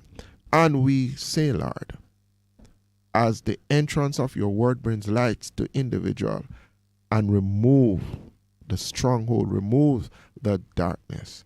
We thank you for what is happening in our families. Fathers' hearts are being turned back to the children, that indeed our family structures are being restored in this nation. And we thank you with the restoration of the family structures of strong families, that communities indeed are becoming stronger. And with those bedrock, we have a stronger nation. And we continue to say, visit the 63, visit the 21 in the Houses of Parliament. Let them be troubled until your peace, your wisdom rules in their minds even now. And as we've been saying, and we continue to declare over this nation, this is what we see breaking forth as a new dawn. Even as we come to the end of this year, we declare these things over our nation, and we thank you that you begin and are continuing to answer our prayers even now. We decree and declare that no longer shall the princes of the land abuse and oppress the people. Let the ties that bind us be unbreakable bonds of love, respect, and equity. We decree and declare a time of freedom, empowerment, and prosperity for the people, a season of outstanding achievement. We decree and declare that the administration of justice in every sphere of life shall be freed from the limitations of cynical and unbelieving men and women, and that justice shall indeed flow like living waters from the throne of God into the bellies of every man and woman. We decree and declare that every Jamaican man, woman, child shall increase in knowledge of self and of the one true God, such that the divine creative power to prosper and excel shall be unlocked in this generation and generations to come. We decree and declare that the hearts of our leaders and their bowels of compassion be opened to hear the cry of the people and to respond with love, generosity, and respect. We decree and declare that the ordinary men and women in communities across this land will become families that work together in harmony to assure the well-being of all members, giving special care to our children, our elders, our women, and those with disabilities of any kind. We decree and declare that starting today, men and women across this nation shall arise and return to the place of abundance in humility and repentance to reclaim their identity and bring prosperity to their communities. We decree and declare that all citizens be filled with the spirit of shameless audacity, such that we shall persistently seek out the goodness and the blessings that are ours, ask for and secure the benefits of nationhood, knock on every door that should be open to us, and take charge of our destiny. We decree and declare that this nation will move as one in submission to the sovereign will of God, so that the world may see your power and greatness, and you will be glorified. We decree and declare that all men and women of princely or royal authority shall now speak and act with boldness to secure the release of your people in obedience to the urgings of the Holy Spirit and for the fulfillment of prophecy as said in Isaiah 51 verse 11. Those the Lord has rescued will return. They will enter Zion with singing. Everlasting joy will crown their heads. Gladness and joy will overtake them, and sorrow and sighing will flee away. And we continue to declare that indeed this King that has come, that he's establishing the kingdom of God over this nation. An invisible kingdom, but it's a kingdom that manifests itself in terms of our relationships with each other. Relationships that are rooted in the love of God and the love of neighbor. That indeed, as it is established and we see the manifestation, the outworkings of it, that indeed it will be established and upheld with justice and righteousness. From that time forth, from when he has come, and forevermore, we thank you that the zeal of the Lord of hosts will establish and accomplish it. Because indeed no man can stand against the power of God at work in our hearts and in our nations. We are expecting that even now. Put your hands on it, come on. This is just the year of refreshing. It's playing now unfolding. The time of your great blessing. Thank you, Darian Dennis. Come on. Nothing but victory. That's the promise of our King. To do exceedingly, abundantly, above what you ask or think. Put it in the house. Expect the break. Put your hands on it, y'all. Come on, y'all. Catch it, say, expect. Anybody expecting great things? Come on, say expecting great. Come on, everybody say expect. I can't hear you say it, y'all. Come on, lift it up, expect the great. You're like a big church clap, put your hands on it. Come on, everybody clap, clap, clap your hands. Come on.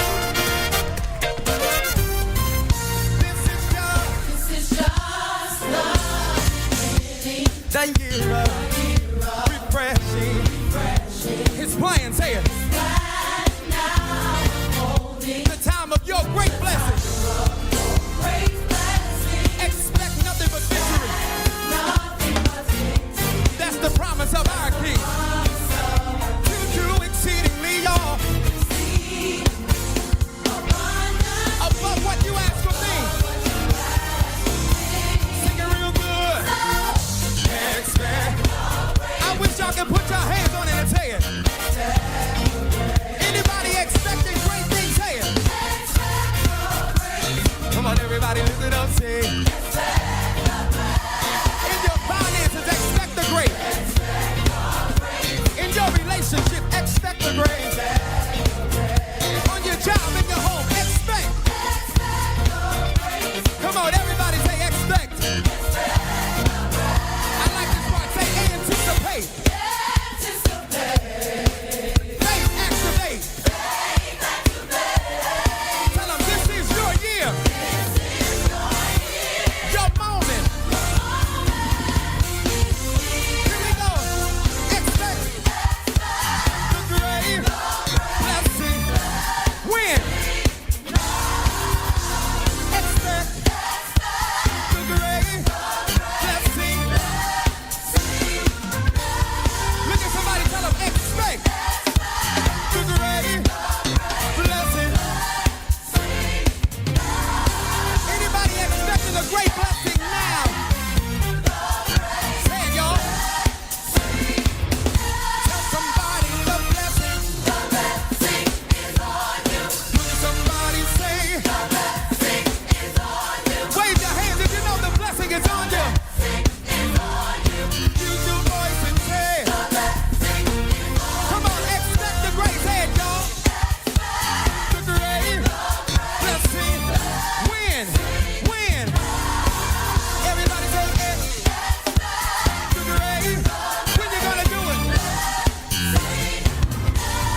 The blessing is upon you, because it is indeed my will for you, even in your situation, according to Jeremiah 29:11, to give you a hope and a future.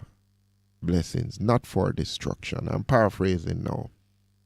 And I ask you in the season to receive the gift of the Son of God into your life, into your own existence, into your situation. Remember, he has come to establish the throne of God, which is righteousness, justice, mercy, and truth. And the cry of many of us in Jamaica, we want justice. But justice begins with righteousness, right living.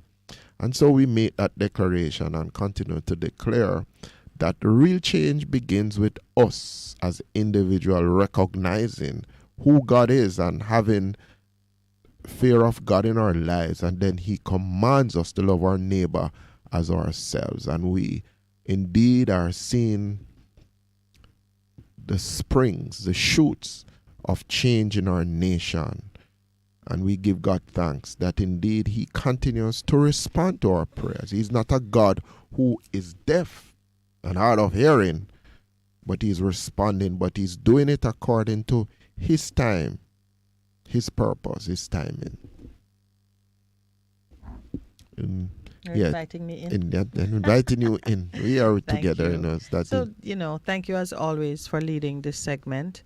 And it is always my wish that it is beneficial to those who, those who have the ear to hear it. Yeah.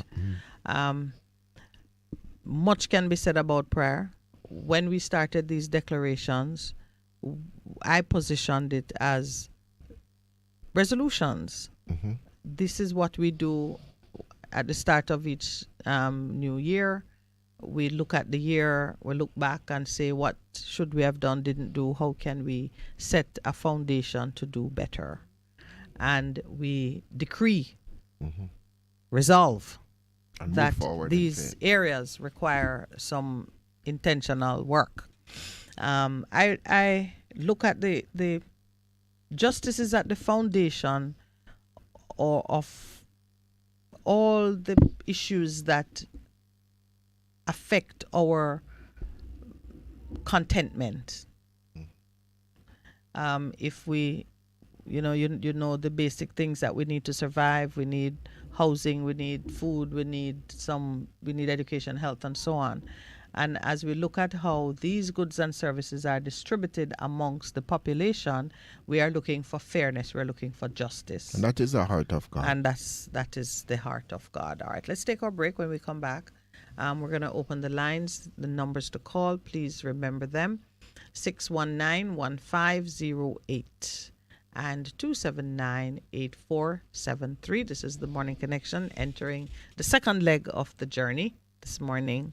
We're going to interact with you after the break. Please stay with us.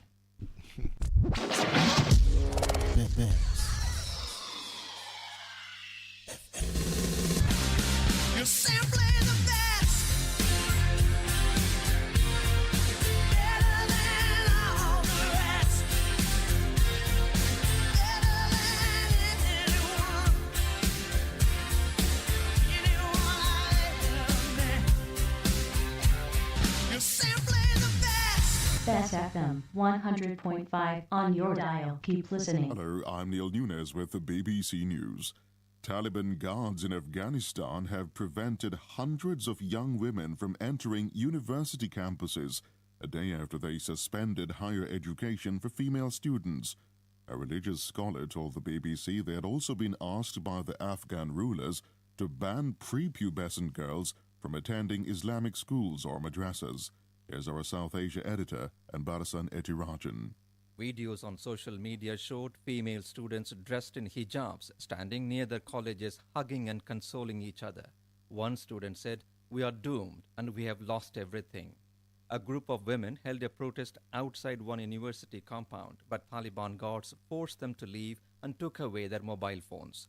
The United Nations and several countries, including the United States, have condemned the Taliban's latest actions. The ban could further hinder the Taliban's attempts to gain international recognition. Ukrainian President Volodymyr Zelensky is traveling to Washington on his first trip abroad since the Russian invasion in February. The White House said the visit would underscore the U.S. commitment to supporting Ukraine for as long as it takes. Mr. Zelensky said that he would meet President Biden and address Congress, and that his visit would strengthen Ukraine's defense capabilities, a move condemned by a Kremlin spokesman Dmitry Peskov. Arms supplies continue. The range of weapons supplied is increasing. All this, of course, leads to an aggravation of the conflict, and in fact does not bode well for Ukraine.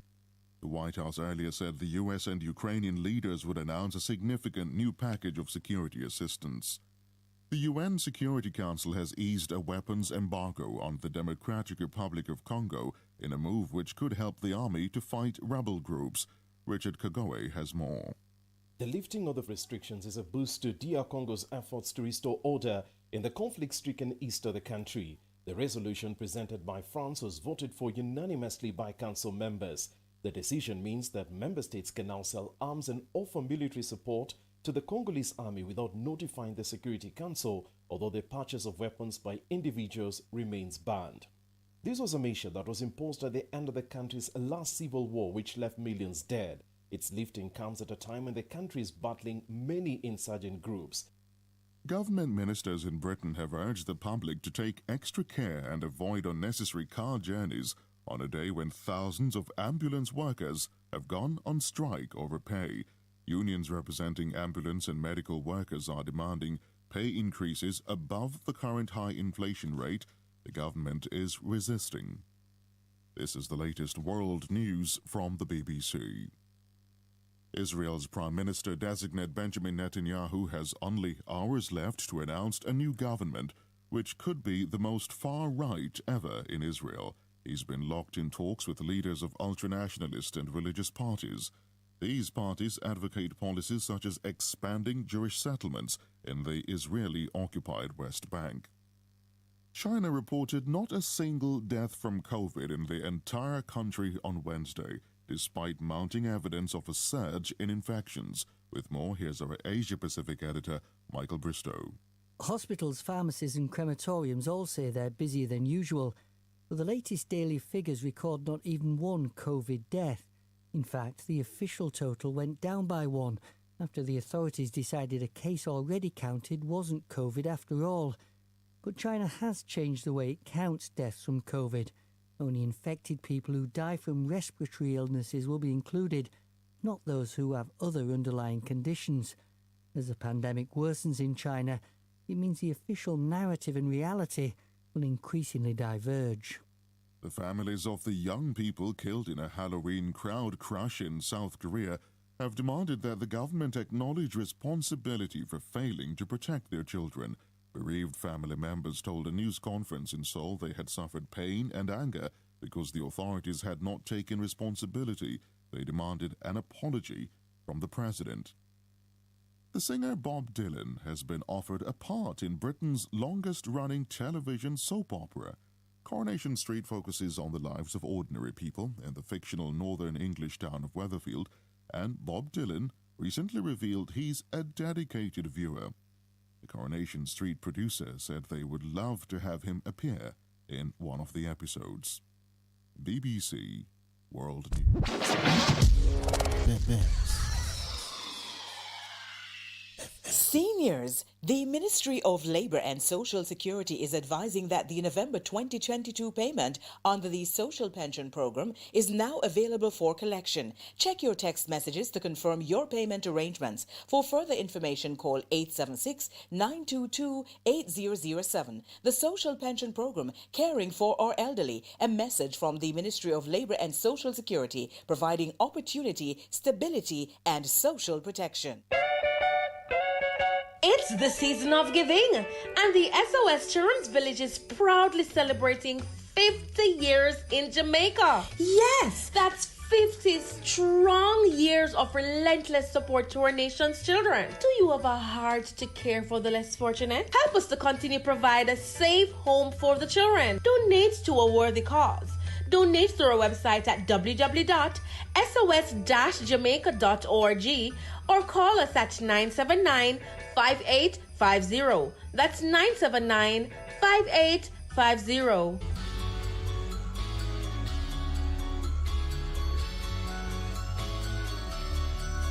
For discussions on health and education, inspiring interviews, surprise giveaways, your favorite songs, tune in to Bess100 FM this and every Sunday at 11:30 to 12 noon. It's Distinction 411, your weekly college magazine program hosted by James and the Distinction family.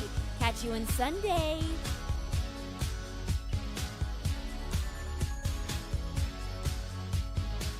For a better choice in all your electrical supplies, A, authorized 3M dealer and better brand names. B, better service including free island-wide delivery. C, all major credit and debit cards accepted. It's ABC Electrical Sales. Shop number 8, Hagley Park Plaza, Kingston 10. Open Monday to Friday, 8 a.m. to 5 p.m. Saturday, 8 a.m. to 4 p.m. We make your electrical jobs as easy as ABC. Call 754-382-528 or fax 754-3659. ABC Electrical Sales, for a better choice. Hey, what's up? It's your girl, Lady Lee, the Queen of the South, and I'm inviting you all to trailblaze with me on the best of the best radio station, the Bess100 FM, Mondays through Thursdays, 2 to 5 p.m. You can't afford to miss it on your airwaves. Yes! Trailblaze with Lady Lee right here, Mondays to Thursdays, 2 to 5 p.m. on the best of the best, Bess100 FM. Mwah. Half a tree, 100, half a tree. Bossy, how you do I take taxi star? Jano, I want to tell you, say, at 2 months now, my transmission mash up, and I check everybody and can't hear nothing positive. Yeah, hear me? You waste all that time I shop around and never call the experts. Winters Auto have them. Them have over 35 years of experience and them diagnose the problem and get back your transmission brand new. For them service excellent and efficient. Trust me, man. Yeah, hear me? Call them at 929-7040 or go to them at 106 Maxfield Avenue, Kingston 13 and talk directly to the boss. Just tell them I'm me, send you. Wow, you big star. Yeah, man, respect my boss. Yeah, try and call cause trust me. Winters Auto Spares and Repairs, good afternoon. What a relief. What should a taxi service do for you? On-Time Taxi Service is more than just a ride to the other side of town. They offer clean and spacious vehicles, reliable service, and promise to always look out for their customers. They'll come when you call and take you where you want to go on time.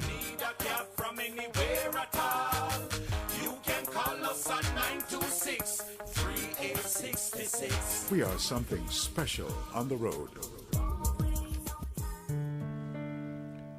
This is your beloved Pastor Percy from the Morning Connection. Support our commitment to Jamaica by joining us on Wednesday mornings at 7:30 when we pray for the nation. Show us you care. Advertise with us. For more information, call our offices at 876-276-8935. The Morning Connection is not your usual talk show. We aim to stimulate discussion and chart new paths to self-empowerment. So please join us, Minett and Percy, on The Morning Connection, Mondays to Thursdays, 6 a.m. to 10 a.m. on Bess100 FM. It's good, it's better, but nothing beats Bess FM.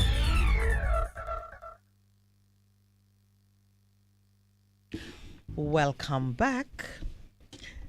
The lines are open. Please give us a call. What were we talking about, Percy? It felt like there was something that we could share. Oh, no, we're not going to talk about it. Yeah, we're talking about the justice system. But the bumpy start to Christmas payout rollouts, remember they'd asked to put it back later because they want to do the ramifications. And some people have not been paid as yet. Well, I don't want to touch that one. You know why? There's sympathy to be had all around.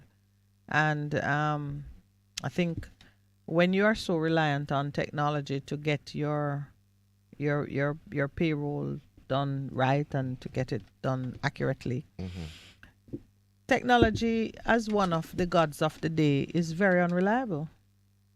Okay. I feel sympathy for both the government and for the staff who are being inconvenienced. Bear in mind, that the same people who are run the system, their pay going to be late too. That's true. Although yesterday. Yeah, it's not a situation of anybody trying to be oppressive or, trying to penalize them for taking too long to do this or that. It is that it's going to take some time. Maybe they'll just pay them based on the old. No, and because and make the adjustments for January. Relating to some people, an organization that I do. So I call them and say, they're not paying the people. Them say, boy, for the way I work out this thing, that takes so much. They work in night and day. So they finally got it done.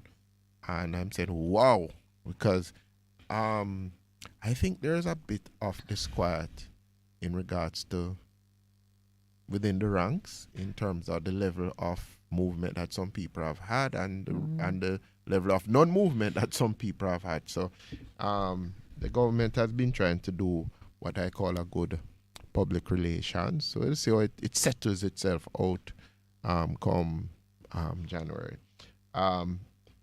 As the lines are open, 876-619-1508 and 876-279-8473. Yesterday we commented on the Dutch slavery because we're talking about what was the name of the ship? The Zogo? Zong. So it sounded like Zogo Zong. No, it was called the Zorg, and it was renamed the Zong when it was purchased by the English people. New owners. Yeah. Yeah. So it had a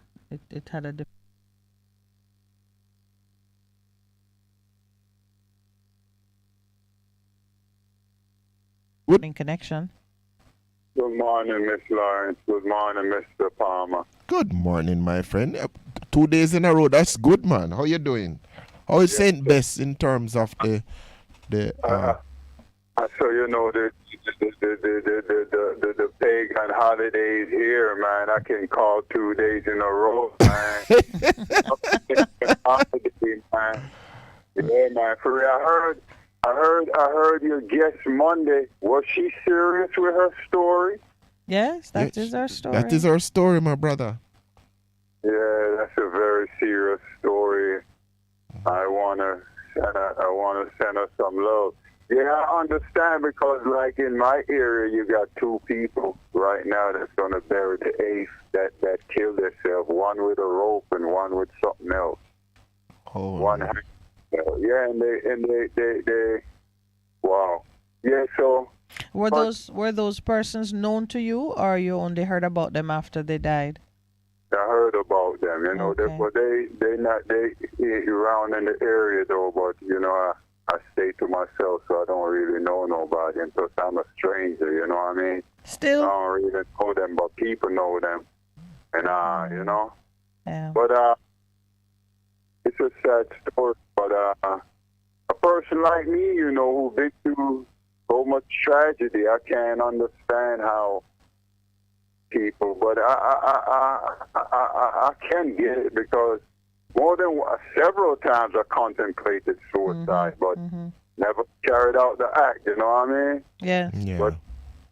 But contemplated it. Been in situations where, man, it seemed like that's the only way out. You know what I mean? So I sympathize with them peoples, man. But I'm just begging my people to stay strong. You know what I mean? Yeah, please. Yeah. Can you share a little of what kept you from going further than contemplating it?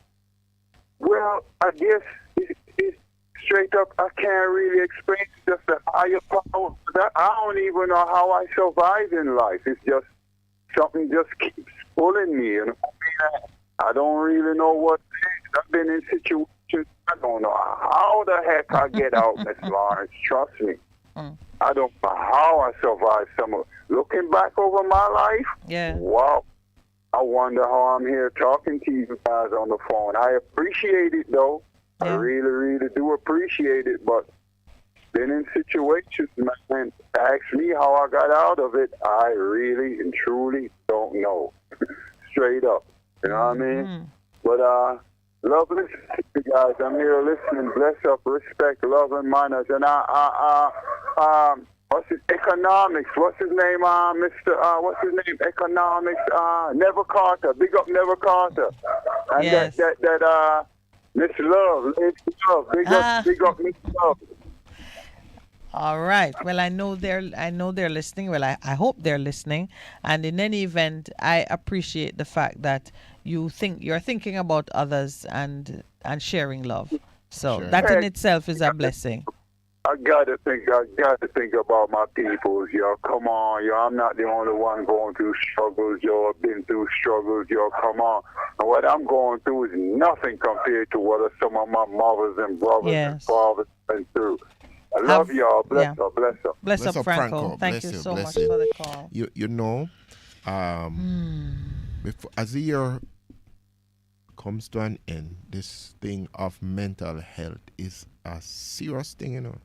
It is a serious thing that a lot of people and say it is a major thing because, as I keep saying, what the lockdowns did, especially for our children, our adolescents, our preteens, serious. And we're just completing a simple study, some focus groups we have done, and across a couple of schools, and the young people said, man, this thing had us going, and they clearly said we were depressed. Being away from our friends, the interaction and so on really affected us. But then, as Franco says, they were resilient. They bounced back from the adversity of what happened to them. And I lift my hat, but we have to deal with it. There are ways. We have to be more open. We have to allow for people to speak about it more, because you spoke about testimony in terms of your own self, and I was sharing some of my personal. Being able to share about something says that it's not me alone. So I'm not alone in this, and so we can help one another. Again, the lines are open for you to call 876-619-1508, 876-279-8473. And you know what happens at Christmas times too? They found that people become more depressed if they're not with families, they're by themselves and so on. So we're glad for family. It helps us in the circumstance and situation. And big up to Franco. Yeah. You know, when he said that he's been through some stuff, he don't really know how he got through it. That had me thinking. That provoked a thought process in me. Good morning and welcome.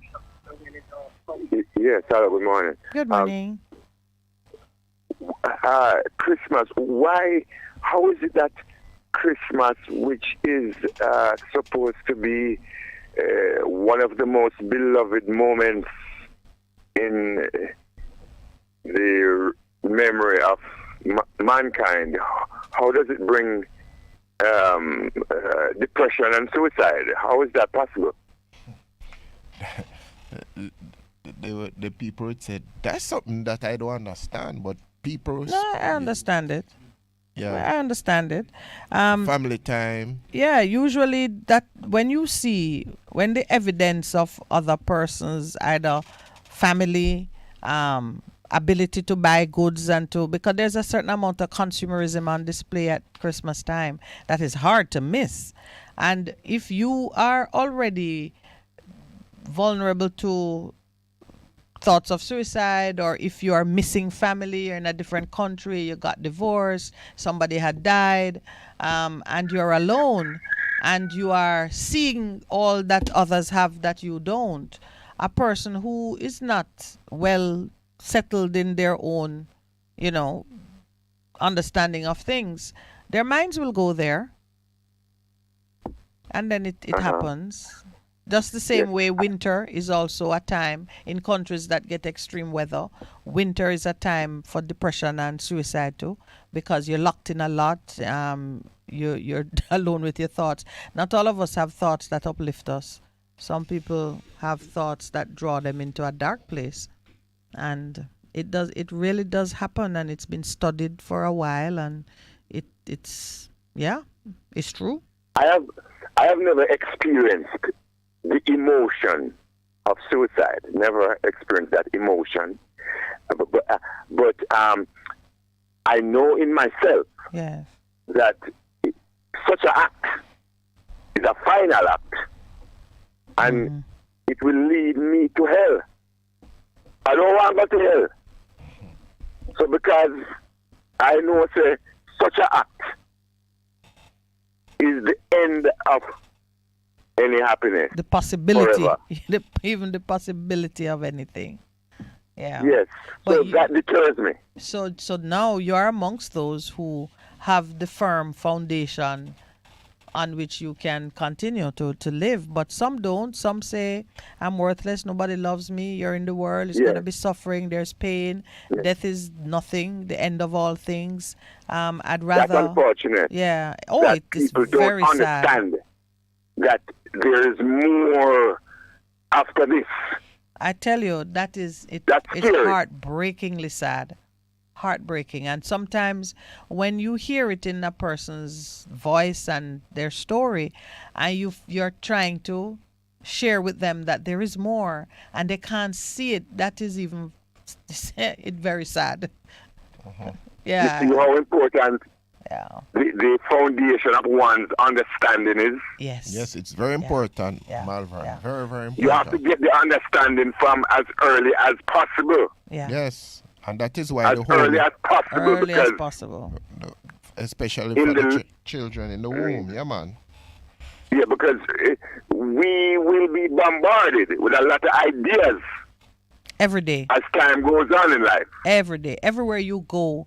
Every time. And we can't guarantee that people won't have tribulations. We can only guarantee that they will. And when you hit a hard spot, and you it's like there's no path, no perfect path that anybody can take, because if you protect your child, just assume then we're talking about children. If you try to protect them from the realities, certain realities, when they are left on their own and they have to face it, they can't deal with it. If you shove them out there in the world too early, they can't deal with that either. So it does require relationship on a day-to-day, ongoing basis with people for you to actually find a happy medium. If you become a hermit, then the isolation and it might be your undoing. Yeah, so if you're out there all the time and you're too sociable, when you go home you can't handle it. So a lot of people. Yeah, so you see this thing, Malvern, in terms of relationships and the quality of your relationship is one of the safeguards that God has given to us to help us to cope with the different things that come at us in life. And that's why I tell people, one of the modern things that is happening, a lot of people, you live in a city, you live next door. I live next door to Minett. I don't know Minett. And I'm the loneliest person in the world, and nobody don't know that. So this thing in terms of community is crucial, because that's how we were made, in community. And outside of community, somebody said, dog, name your supper. And it becomes important. Yeah, man. Yes, Pastor, you are always saying relationship. So true, so true. We need each other. We need love. We need communication. Yeah. Before I go, will you both one day look at Luke 1 verse 26 and tell me what information you get from it? Please, Miss Minett, don't help Pastor and Pastor. Do it yourself. Don't help each other. Okay. All right. Okay. All right, teacher. All right. I look forward to that then. All right, then. All right. Let me know what information you get from it. Okay. Luke 1:26. Yes. Yes. Thank you. Online, Patrick Howell is asking us, he's saying condolences to the family of the late Pastor Linval Lewis. Demonic. We extend that also. Good morning and welcome. Good morning, my lady. How are you, sir? Good morning, Pastor. Morning, sir. How you doing? I'm good, man. Yeah, I was listening to news report this morning on the 7 station. and to hear the commissioner of police admit something that a lot of people been saying all along. That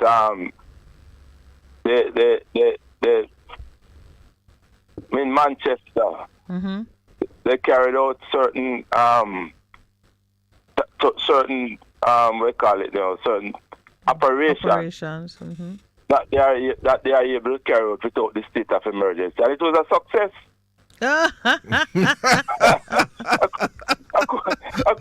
couldn't believe me as when I hear the man say that. I hope you recorded it for me. It's why I can't find it online. Record it, I should have recorded it, I couldn't believe what the commissioner of police said that they have certain thing in the police force where they can do to carry out certain operation. And he said there was a success. I don't know if you were listening yesterday, in terms of a caller who called, and he's a veteran of the force, and him said there's a lot of things we can do without the SOEs, and he has commented that him think it, having them back to back, it just nullifies the effect of it anyway. So there was a lot of arrests and all that type of thing there, to say it was a great success. So and they didn't have a state of emergency. Was he pressed to say more concerning the constant reliance on state of emergency when you can obviously, or it's just that was what you took from it, but they didn't intend? No, it was a soundbite, Oh, okay. They were talking, they were reporting on what happened in Manchester, and then they play the commission and speaking. And why I don't know. So I'm wondering, how can they come to us as a country now? And all those people who are supporting this state of emergency to walk out and lock up people, when the police have other tools in their toolbox that they can use without the state of emergency to lock up people. There is, man. There is. If they are true to their calling and their understanding of the law, there is. So, but we all know that. Yeah, but we all knew that. So the 300, what is it? Intelligence packages. So I wonder where that is at. The 300 intelligence packages. They have picked them up. What has happened? They pick up 30 odd people without the state of emergency. In Manchester. I think so. And they say they are violence producers. That's kind of the new name that they're giving people nowadays. Violence producers. Without the state of emergency. Right. It's not I'm making up this thing, It's the commissioner said that, So I mean, I'm very curious now. If it is a matter of public knowledge that this statement has been made in the same context where we have been led to believe that powers are needed outside of normal constitutional operations. If they've been saying that and using it to put all of the citizens in the selected areas under lockdown, let's call it that, surely there must be a follow-up conversation. What then of the SOE in the several places where they have them? But you see, a lot of people, is of the opinion, Yes. And although it is widely known that the police have enormous powers that they can use without the state of emergency, But it's like you can't reach to some people, because some people, even when you try to tell them, listen, the police can come in here and drop a card and search, They have curfew, they have card and search, they have all of those things in the toolbox, Yes. That they can come in and lock down a community for 24 hours and go through and search and find who they want to find the gun and all that. They can do that, They can do that. I think up to 48 hours they can do something like that, without a state of emergency, Well, you have said it enlightening, but we are up on the break. It's 8:31. If you want to call back, you can. But thank you for raising that point to us. Bless you. Yeah, man. Mm-hmm. Yeah, man. All right, sir. difference you can hear, a difference you can feel. Bess FM-100 on your dial. Keep listening. Half a tree, one and drive, half a tree. Bossy, how you do I take taxi star?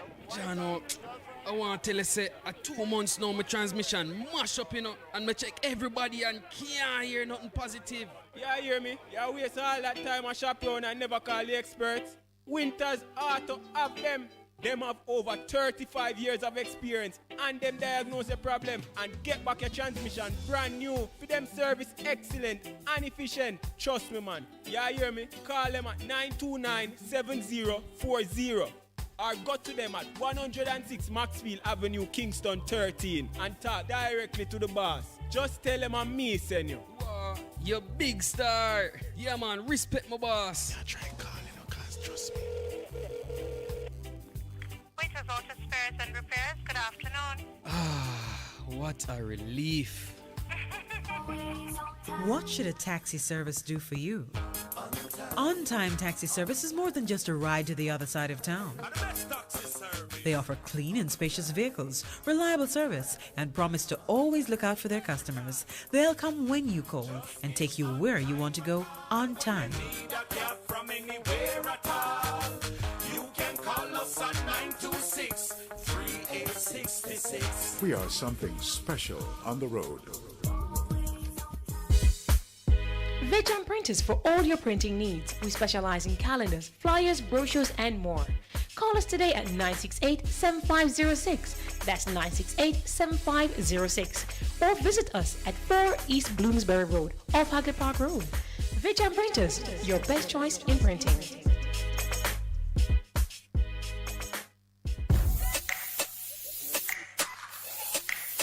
Yes, what's coming to Bess100 FM? It's In the Mix with Nessa and DJ Richie. In the Mix comes on every Monday to Thursday, 10 a.m. to 2 p.m. Join us as we entertain you, inform you, and educate you on everything that will keep you in the mix on Bess100 FM. Come on up, vibes, you know?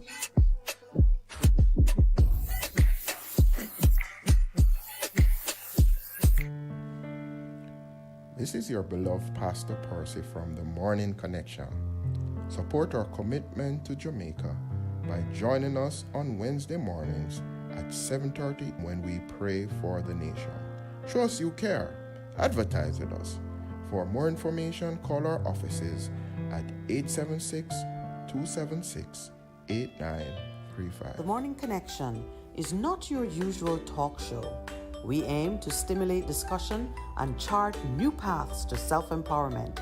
So please join us, Minett and Percy, on The Morning Connection, Mondays to Thursdays, 6 a.m. to 10 a.m. on Bess100 FM. It's good, it's better, but nothing beats. Bess FM. Good morning and welcome back. And based on an exchange we had, I just want to say to those listening who have elders in their family who may have like recently lost their wife or their spouse, and they are sending you signals that they want to go home. I release them. Release them. Release the beloved elders. No, we're not there to kill them. It's okay. Okay to us. Like yes. what Abraham did. Bless them and just pull up in feet. Not Abraham. Jacob. Jacob. Good morning and welcome. Good morning. Good morning, my brother. How are you? And to the whole universe that is life. Always. Pastor. Yes, my brother. How are you? I'm right in front of you. Okay. Looking at you. I hear say God create the darkness and the light. Okay. That might have been me. Oh, that is you? Yes. Listen to me now. You want the maker of the universe. He's here, dear, and everywhere. Right in front of you is in the spiritual identity of oneness throughout the universe. In the studio, where you is, give it that first. Do you know this minute and the world who listening the earth is spinning. Where the earth is spinning. The earth is what? Spinning. Spinning. Yes. Got it. Space. And we read upon. We're on earth. So if they're on earth is spinning at space. The magnetism of space is everywhere. Only the maker stands still. Its creation uniteness. So obvious now, where is Miss Minett? You're in the studio with your dad. May I show the reflection? The shadow. Listen, I'm in oneness. I'm only hearing every second word that you say. The call quality is poor. It's just cutting in and out. Yeah, it's moving. Yeah, it's moving in and out. I'm not hearing all that you're saying. You're not hearing all of that I'm saying, Miss Minett? No, but this is better now. Yeah. I was only getting every second word because the call kept going in and out. You hear me now? I'm hearing you now. Right. Yes, I'm saying too. Yes. The earth is spinning into space. Yes. And if the earth is spinning into space, we on earth spinning also. You understand that? I know the physics of it. I don't know if your understanding and mine are the same. But if something is turning and we are in it, then we are turning too. All right. So that's what you mean. The maker of the universe that is right in front of you, you have to willing and humble to acknowledge that identity, because only truth can set you free. The God where you're talking about, Miss Minett, He has identity that there is no escape from it. There is no hiding place from it. It is here, there, and everywhere. Nothing to stop or block it, because it's in oneness with Him. Yes. So everything is a shadow. That is the shadow of the Almighty. Almighty will it into spiritual transformation. You hear me? I'm hearing you. Into the spiritual formation. And that spiritual formation to bring captivity in society that is our world leaders them who create this power. Because remember, say them want to control the world, you know. And to control the world, you know, you have to wipe out some of the creation of the people them. To move them up out of that level. So you're going to come, things will come until everywhere. So what you need to do is to secure yourself with you and your maker. Personal. Have a personal relationship.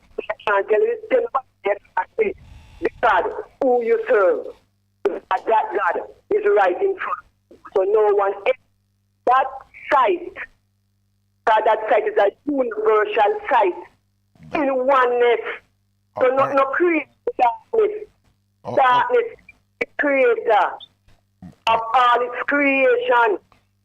All right. So okay. Yes, absolutely. All right then. Okay, we've heard you. So anything else you want to share? Because you've shared this before in terms of, so we're in agreement in terms of in God there is darkness and night because He is God. Anything else? Yes. What I'm saying now, the crime and violence we're facing right now. Yes. Is an oppression of a system. Okay. That claim more power from power. Okay. Do you understand that? And so therefore to overcome it, one power has to be greater than the other one. That's what you're saying. Yes, so you have to go to the greater power. Okay. That is the spiritual power. That is right in front of you. All right then. Okay. So that spiritual power, you can get you free. Pastor, hear this now. It's two ways to life. The negative and positive. Okay. You get a choice to make free will. Okay. So if you want to make this side for the free will and go over the negative side, you're free. Yeah. And if you want to go over the positive side, you're still free. That is the great thing about free will that we have. All right. That is what the maker give you, because I'm done design perfect, unique. Okay. It's already. So you know, in the physical, if you know your purpose and your existence to play a part, yes, to make creation be better. You choose the right. You choose the positive, and you continue to right. Is the right thing. Okay then. And that right thing lead to the source of life, because of life don't balance its creation with both male and female. So if you go on the opposite side, that is Sodom and Gomorrah, it's full of vanity. Okay. To go onto humanity. All right. You cannot enter fiction. You cannot enter the promised land. You cannot enter Mount Zion. Why? Because of the choices that you have made. All right, Darkness. We have another call on 9. So thank you for what you have said. Everybody has to make a choice, and then they have to deal with the reality of the choices that they have made. All right? Not of the physical, but of the spiritual. Yeah, man. So I remember. Yeah, man. All right. Blessings. Yeah. All right. I remember doing a study on some issue pertaining to darkness and light. Mm-hmm. And one theory that was gone into in some detail is that darkness is merely the absence of light. Mm-hmm. So it's not a created thing. It is light that was created. Mm-hmm. Darkness has no movement, no momentum, no life in it. Mm-hmm. When God spoke into darkness, something that had life was created. Good morning and welcome. Yeah, I wanted to say something. Go ahead, my brother. It's all right. Go ahead. Yeah, man. In this time of shopping, you see. Yes. I think consumers need to. I don't think a lot of people are aware of this. Even if they are aware of it, they are not exercising their rights. Yes. I went to the supermarket the other day to purchase something. The price that I saw on the shelf. When I took it to the cashier, it was $200 more, $100 and something dollars more, about $120 more than the price I saw on the shelf. And I said to the cashier, no, man, that is not the price. The price that I saw on the shelf is the price I'm supposed to pay. Mm-hmm. They said, all right, must go to the person, the managers. There are some people in the supermarket. And I went there and demanded my right to send me back to take the tag off the thing and bring it to her. I took it back to her, and she looked at it and she went and consulted higher up in the chain of command. And I got the price that I saw on the shelf. So I just want to remind our consumers that whatever you see on this shelf, what you must pay. That's the price you're supposed to pay. Yes, in fact, the Fair Trading Commission had dealt with that issue, and the consumer affairs people have been putting that word out for a long time. They call it bait and switch. There's a law against bait and switch. You bait the person with a low price, and when you get to the counter, they switch to a higher price. They are bound by the price on the goods or on the shelf. A lot of shoppers are just. What I would is like we don't value our dollars that we spend in this country now. And that's why the merchant and the business people are taking advantage of us, Because I see individuals with the same product that I have and paying the price that they charge them at the cashier, Yeah. Well, two things can happen, and you have to be open to that. One, persons don't see the price on the shelf. Have you been in some supermarkets where they just put up a whole set of stickers on the shelf and you can't, which one applies you can't tell what applies to what? Yes, but that's misleading. When I see that, I take it to the cashier to find out the real price, Yes. But can I tell you something, my brother? That is why we need our elders in this society, because most persons going to shop, I can tell you that busy people going to shop, like a mother on the run grabbing something, don't have the time to study things that way. So they tend to go with, when you go to the counter, if you see it on the thing and it gone over the budget, you look and say, what is this? You take it off. You don't have time. I have a sister who, when she was around me, listen, no supermarket can get away with any of that nonsense. She took the time to do it, and it was a blessing to me because I didn't have the time. sometimes you just don't even see that that's what they're doing. Time is money, you know. Time is money, you know. Yeah, but you know.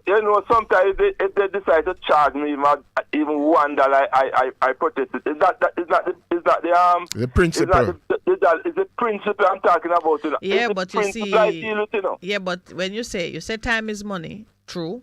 Persons who sell their time are always saying, well, is it worth my time to stay and fight this or to go and make some money? And a lot of times, go and make some money win. All of us have a sense of the value of the money because you will see them at the corner, you know, beating down a man with a different price who they believe they can, you know, overcome whatever he's saying. I think the issue we have is that many of us as consumers still see the owner of the business as having greater authority with what he's doing and how he's doing it, and we don't challenge it nearly often enough. Because yes, that is true. Because them in the market, we will those as a sort of sacred cow, you know. Because even the banks, you know. Yes. When you go inside the bank, you know, and the line is long, everybody just shut up their mouth and nobody not saying anything. Right. You know what? Yes. You know what time I go in the bank and go knock on the door and call out the man say, wait, I'm not in here to spend the whole day. You know what happened? Look at those smart people. Yeah. And right away, it's a more telescopic. They send out right. So it's one of the things that we gotta break. We have to break that. That is a stronghold, all right? We have to get away from it. We need to be more challenging in situations that require us to press for better for ourselves. It's why they would kill a pastor, but they not kill a politician. That crossed my mind. I'm not saying we must go kill politicians. Right. I'm just saying, I understand what you're saying. I understand what you're saying. There are some people in this country that I don't know. They don't know because I see even the Prime Minister did that thing one time that I when he was talking to Prince Charles, not Prince Charles, Harry, which one? Prince Williams, okay.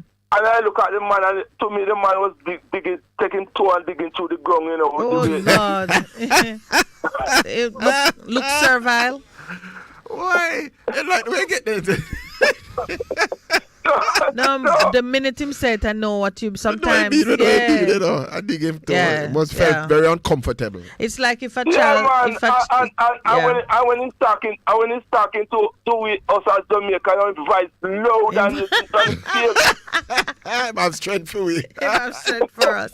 You know, it's like if you're a child and you see your parent begging the landlord to give him a break. We need people that must be able to read body language, man. We're not reading body language at all. No, you mean we're not talking about it? We are all reading it.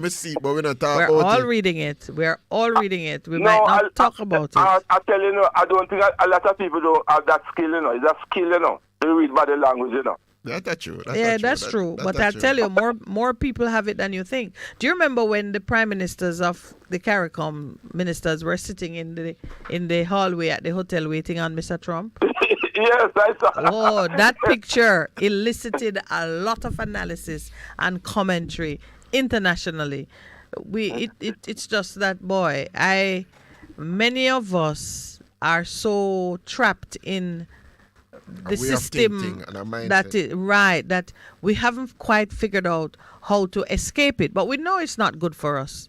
No, I tell you, but 2023, man, we need to take we have to shift now. I know we operate in this country. You know, because we have too much sacred cow, man. We need to break down some of those eat beef. Cows, man. All right, we'll eat beef. Right, right away, the producer objected because he does not eat beef. If I don't speak to people for the rest of the year, have a Merry Christmas and a prosperous New Year when it comes along. Thank you very much. We absolutely wish you the same. Okay, all right, bye-bye. Bye. But you know what is fascinating? Good morning and welcome. Percy's a beef eater. Good morning. Welcome. I don't. Or look like the call is gone, so you get some time. No. What happened to us with all this beef eating? No, it's like my son says, need some clothes. That's yes. the youngest. I'm in the place. So we're buying this stuff, and I says, watch this. When you purchase this amount, you can take to them and say, I need a discount. Him said, Daddy, let come up. I said, no, man. It's my money I spend, so let me show you do it. In terms of you need to learn how to negotiate. Was he embarrassed and left you at the counter? You know them staring. Of course. It's all right. Good morning and welcome. Who's this? Hey, Georgie. Good morning, Hey, George, my how brother. are you, sir? Well, but I drink one double cup coffee.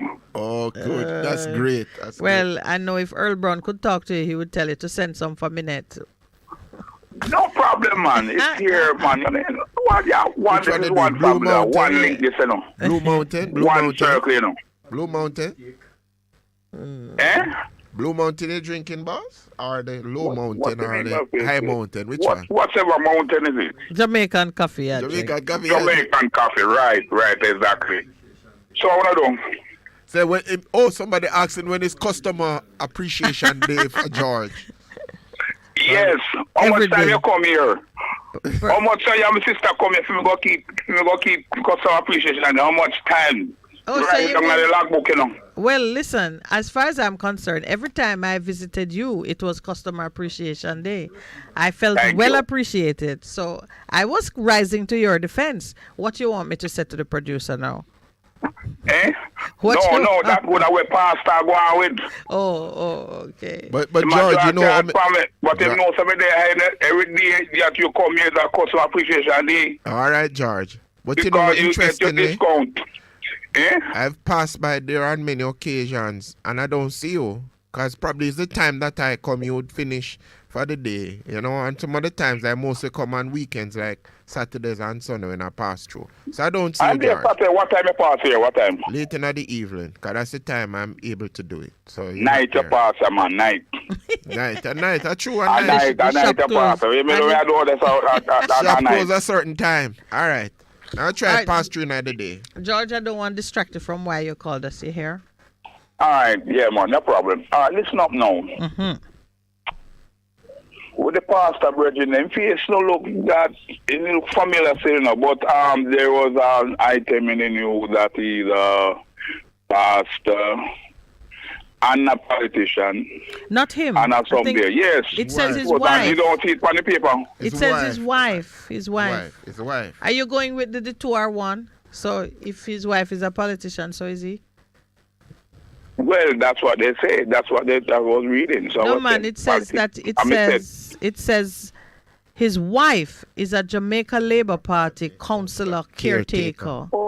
Okay. Yeah. Okay. Yeah. Because if me married, you know. Yes. You know, my wife to be a caretaker, you know. You want her to be the problem MP? somewhere down the line, you know, with it's good lungs.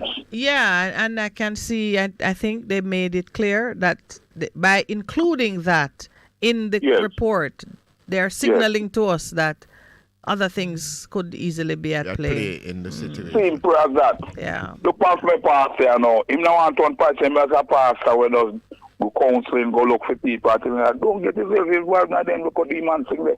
Yeah, but you understand me with them color thing, you don't get involved, just pray, look after me as a pastor, you go about your business. And when we hear that, it kind of look into the why this happened. And then the pastor can't go anywhere. Just like the one pastor, the pastor they call the transporter. Oh, yes. Mm-hmm. You know it all. Yes, man. It's not first fun. But George, I want to share something with you though. Sure. I'm not of the belief and opinion that we should not, Christians generally, pastors, not be involved in politics. In terms of because politics is about governance and we hear bawling out about how governance is wrong. So if men of integrity don't get themselves involved, this is why we get what we get. Because remember this, people don't know this, in the formation of the People's National Party, there were a lot of pastors who were a part of that, if people don't remember that, So I don't know.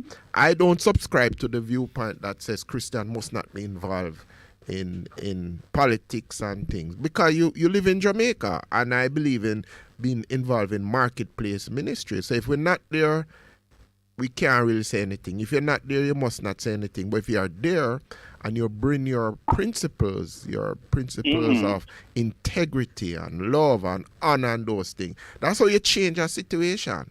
What do you think? Yes, what for me, I disagree, and the reason why I disagree is because a pastor is supposed to be a person that if anybody gets wounded, you can go both sides. And counsel. Yes. They're not supposed to get in a politics because politicians tell lies. And some of them are criminals. They keep promising people that we're going to fix the road when they go to power, and they go to power, no road, no fix anything. So I don't think a pastor should really get himself involved in that. He's supposed to be a person that doing the healing. But George, if you set that rule for the pastor, it means you are now institutionalizing or making permanent as a part of the fabric of politics the necessity to lie and the necessity to be tribal. Aren't we looking for the politics that a political representative is accessible to everyone, whether they voted for him or against him? Should be. Once you set out to serve the people, it doesn't become a question of which person you selectively serve, but the quality of service that you offer. So you are serving everybody. The two of you who are in contest, or the three of you, or the four of you, or if we are lucky, God willing, many people come forward and you are choosing from 10 people. Yes. It should be that it is the quality of service they offer, and that's where we're going. We're not trying to keep as a part of our political culture this business of tribalism and lying, which is a part of what is happening today. So people, and I don't even know if they lie. I think they make promises and they don't lie. I think they say things. I said them now get back now vote down here until them come and come fix the road. Yeah, but here what happened? When they go into Parliament, nobody not see them back. No, but listen. That's why I say 50% and 80% of Jamaica people never vote because them just tired of this. But in all fairness, George, you are a Jamaica Labour Party MP. And you succeed at the polls, and your colleague MP is responsible for whatever works. Your people are pressing for their infrastructure to be addressed. You yourself talking to the man every so often when you meet and say so-and-so community. He has an agenda, and I'm talking about what's happening in Jamaica right now today. You think many of the MPs, the JLP MPs can go to Warmington and tell them, say, listen, man, I need this now, and my people have been hungry for years. And worse yet, if the community members decide to protest, and you hear the man say, if we no protest, we not get the road. You remember that? So an MP, so an MP can stand before the people and say, I'm gonna get your road sorted and so on and so forth. And then when he meet up on a Warmington, he cannot get anything going in the time frame, and his words become a lie. That's why where we sit, we say you can't put your trust in what a man is saying, because man don't have the wherewithal to carry out what he promises. It is only God who has that ability. So anybody can be made into a liar. Let God be true and every man a liar. We see so much of this thing up. Let's see politician cross the floor, gone over to the other side. Yeah, because him disappointed and him too think people lie to him. Can we take a break it's 9 o'clock and we have to take the station break. All right. That's a good note. All right. Thanks, George. Bye.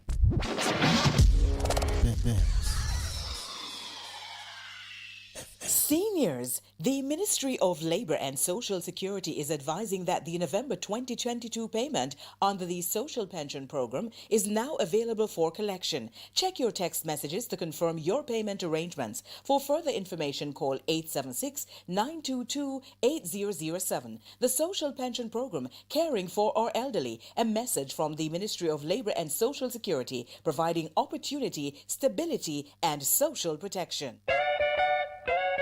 It's the season of giving, and the SOS Children's Village is proudly celebrating 50 years in Jamaica. Yes, that's 50 strong years of relentless support to our nation's children. Do you have a heart to care for the less fortunate? Help us to continue to provide a safe home for the children. Donate to a worthy cause.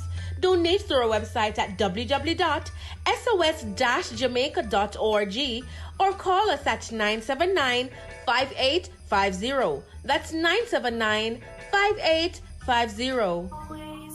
What should a taxi service do for you? On-time taxi service is more than just a ride to the other side of town. They offer clean and spacious vehicles, reliable service, and promise to always look out for their customers. They'll come when you call and take you where you want to go on time.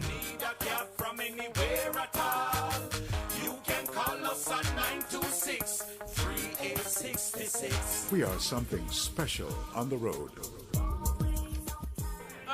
Half a tree, one and drive, half a tree. Bossy, how we do I take taxi start? Jano, I want to tell you, say, 2 months now, my transmission mash up, and me check everybody and can't hear nothing positive. Yeah, hear me? You waste all that time I shop around and never call the experts. Winters Auto have them. Them have over 35 years of experience and them diagnose the problem and get back your transmission brand new. For them service excellent and efficient. Trust me, man. You hear me? Call them at 929-7040 or go to them at 106 Maxfield Avenue, Kingston 13 and talk directly to the boss. Just tell them I'm me, send you.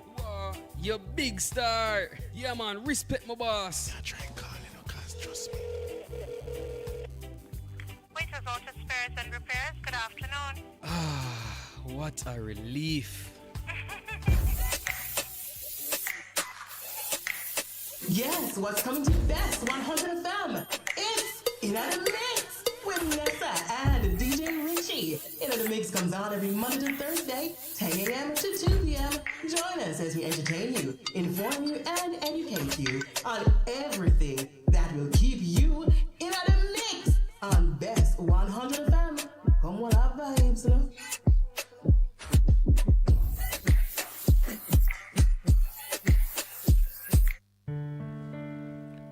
This is your beloved Pastor Percy from the Morning Connection. Support our commitment to Jamaica by joining us on Wednesday mornings at 7:30 when we pray for the nation. Show us you care. Advertise with us. For more information, call our offices at 876-276-8935. The Morning Connection is not your usual talk show. We aim to stimulate discussion and chart new paths to self-empowerment. So please join us, Minett and Percy, on The Morning Connection, Mondays to Thursdays, 6 a.m. to 10 a.m. on Bess100 FM. It's good, it's better, but nothing beats. Good morning and welcome back. To the caller on the line, thank you for holding. Good morning. Good morning. Good morning. How are you? We're good. Good morning to all my brothers and my sisters from the east to the west to the north and to the south of this beautiful, lovely holy garden. We love you all. Miss Minett and Brother Percy, good morning to and to your husband. Good morning, Miss Elaine. All have acknowledged and given you a nod and a smile. Yeah. Brother Percy, you look up into the sky yet? Brother Percy just went out on a phone call. Okay. I don't think he look up in the sky yet. and you don't look up into the sky either. I am always a stargazer, Miss Elaine. So you see the star that I was talking about? No, I don't. I didn't remember that when you were describing it. I was trying to get a better understanding of it. Like you were saying, stars that move. And I was gonna say something to you that these days there are a lot of drones and aircrafts, unmanned vehicles that are traversing the sky. That sometimes you might see things moving and it is not is not a star. That's why I want you to speak for yourself. Because these 3 stars, they come every year. You understand? Oh, okay. I didn't realize it was a seasonal thing you were talking about. But yes, yeah, a seasonal thing.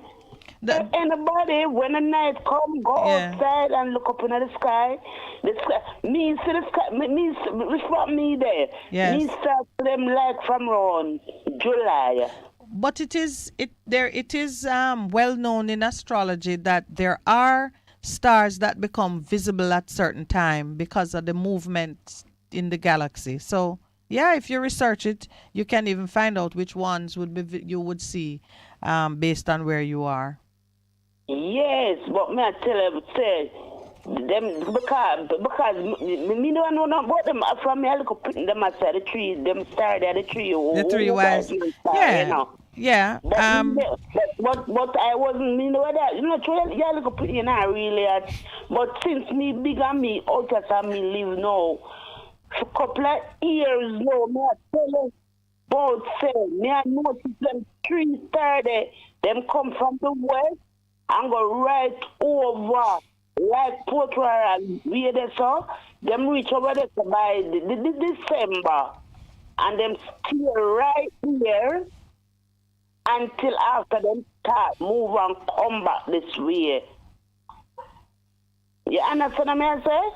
Yes, ma'am. Percy's back now. Yes. Did you look up in the sky and see the star then? And talk to Elaine about the stars that become visible at this time? No, I didn't.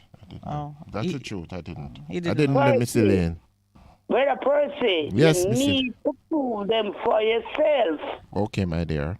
You understand? Me start them start like in a July. You understand? And them go and them travel from July, from them time there, go right over there, so go stop in a December. You mean over in Port Royal? Somewhere over the side here. Okay. All right. Them stop. All right, so you say asking me to look out for it then, the three stars that move like over to Port Royal to the east. All right, I'll follow it. Them travel from this time now at December, them supposed to the further, them near now to over this and over. All right then. Thanks for telling me. I'll look out for it tonight. All right? Yeah, man, look out, man. All right then. And listen, now, me hear some people call it, you see that them talk about the Bible and them things there. You know what I'm saying? The Bible have a lot of positive things in it. Right, Brother Percy? Yes, man. That's why it is the bestseller of all times. Eh? That's why it is the bestseller of all time. There's a lot of wisdom and good principles in it, yes? No, a lot of negative thing in the Bible too. So why you consider it? You must have good and bad. That's why I accept it, because most people said if you wanted to make a point, you only put the good things. But in the word of God, they say the both sides of human nature. So you agree with her that they're negative? Yes, things? man, I agree with her. Yeah, man. What is the negative that is on your mind, or what's on your mind, Miss Elaine? Listen now, you see the negative part of it. Yeah. It's when I'm tell about the Holy Father, the wicked things and bad things and them little things there. Our Father is not like that. When them say them things there, a man write them things there for drive fear in a people. Okay. You understand? He's a love, because as them say, a Satan I give us the problem, right? Why him don't kill Satan and stop the problem? Because him not in the killing things. You understand? Him though in the killing thing and them depend some other things. I just feel say it's two spirits, I maybe more, but Satan, that's what them say, and the Holy Father, but him conquer, because appear good things he doing. But Elaine, but remember, he's supreme, and Satan, as we call him, is a created being. So he's above supreme than everything else. So I'm not dependent on what Satan do or not. What simply happens in terms of the evil that we see being manifest in the world is based on decisions that we take in terms of between choosing good or evil, right or wrong. All right? Right. I'm going to Percy. You say if we start doing that, yes. You say if we start doing that, my brother, you saw the world change. In terms of the choices we make. I agree with you We have another. Yeah, man. And this is a very good point that you have made. We have another call line. But thanks for sharing. I'm going to check out the stars tonight and then probably do a report. And then do a report next week when we come back after the long break. Bless you. Thank you, Sister Elaine. All right, take care. Have a lovely day. Yeah, man. Good morning and welcome. Hello? Good morning. Good morning, sir. How are you? Yes, man, I don't come to make peace, but I sword. Rusty, how are you? Hi, Rusty. Your sword is welcome here. I say, well, I don't laugh after me yesterday. You don't laugh after me, you know. Oh, we never laugh after you. Come on, Rusty. You wanted a call, and all I want to join you, my laugh after me. Not at all. Laughing after me, laughing me to scorn yesterday. No, Rusty, we never lasted to scorn. What program were you listening to? Laughing after me yesterday, man. Never. Shame on you to say that. So this mom is saying, come to make peace. I put a sword. Laugh after me again. We're happy to hear you. See you do it now. See you doing it now. Rusty, that's Rusty, what you mean. Rusty, we are happy to hear you. We are happy to hear you. You're happy to hear me? Yes, and you know that too. So stop rough us up. Anyway, that's not what we call it. Put away your sword. Look here. Yes. All this $50 million what this Prime Minister announced is a next handout, you know. Well, if it actually leaves his hand, I don't regard it as any profitable expenditure. It's a next handout because this $50 million and again do nothing to curb crime, you know. We do it already. We do this thing already and it never works. We're still doing it. We're still doing it. They still have money that is pledged for crime stop and whatever tip line So why we not use this money in agriculture when thousands of acres of land thrown down all over the place? Why we don't make agriculture become viable that the youth them can turn to agriculture? Huh? Or even if you're determined, say you want to keep plenty people in prison for a long time, put it into a farming project in the various prisons that they can do. Yes. So this handout, you know, when the people get this handout, what I know says a handout policy, that kind of generalship deal with the same kind of handout where the government do politics took power until now. It's a handout thing. So next year now, when they take the sick money and eat out the sick money, and next year they're hungry again. Yeah. Or worse yet, people are encouraging people to make up stories. So we need long-term strategy. Understand? Yes, sir. I agree with we that. We need long-term strategy, not this like a band-aid thing when we see them use. All these things are like a band-aid. Them a put on the thing. So, Rusty, I agree with you that in terms of the crime plan or the crime program or whatever you call it, what you're putting on the table is ensuring that we have food security by producing, and that's a part of your crime plan in terms of getting the highlands back to work using agriculture as an important thing. Yeah. Look on those sugar land. Look on those sugar land down in Clarendon there. Don't have money much space. All these land throw down there not doing anything, you know. Yeah. I have a lot of youth in the country. So this is like a handout, like a band-aid. I don't see this government announce nothing to stimulate the economy. Did you see anything there to stimulate the economy? Not for us, my brother. Well, the $1 billion in investment. Every plan is for somebody else. And then we run down back to the IMF as a general. Like you know, crisis the country, you know. They run down back to the IMF, you know, as a general, you know, like you know, crisis the country, you know. Well, I mean, the IMF as a lender is not your lender of choice in times of prosperity. And I'm hoping that persons who have been touting, listening and repeating all the statements about how wonderful things are and how well the government is doing and the growth path that we're on, that they recognize that if all that were true, we wouldn't need the IMF. We would have other monies available to us. Yes, and then the government is hiding the poverty thing. It's hiding the poverty thing, you know. Because long time we don't hear nothing of the poverty. Every poverty gone down and it come up. Long time we don't hear anything. Hello? I'm just thinking about that one and just contemplating whether there's a cyclone which they make those reports, and if they have missed reporting on it, because that information would come out of Statin and out of the I'll be hearing this about that something there is down. Yeah. I'm going to ask you one thing before I go. Assume God. Can you get the poverty thing and check it out to find out how high or low it is? The last poverty thing, yeah. All right. Okay. Yeah, man. Thanks, Rusty. You. All right, Rusty. Yeah, man. Welcome. I enjoy your rest of the season. All right, Rusty. Best into you, man. Yeah, man. Yeah. Good morning and welcome. Good morning. Good morning, Wayne. Good morning. So nice to recognize the voices. Take away the remittance, I'm calling it. Remittances, yeah. Yeah, take away that from the country of Jamaica. Just imagine none of that now go on where Jamaica will be today. Right?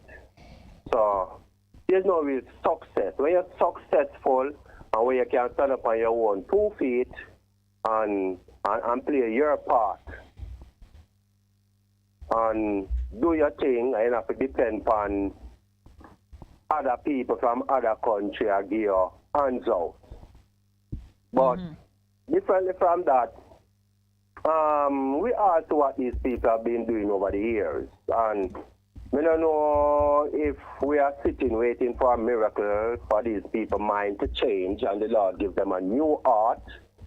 But we who have the new heart and know what is to be done and I see the problem, we need to unite. We need to come together and help the people then, because we might say the people them have to bring the change, but to me, most of the people them still walking in a form of darkness.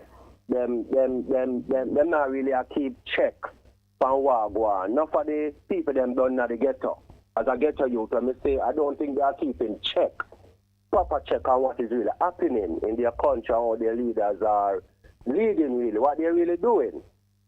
So the people them who down in the ghetto, who do a keep check, plus those who are more educational, have a better education and a keep check on things.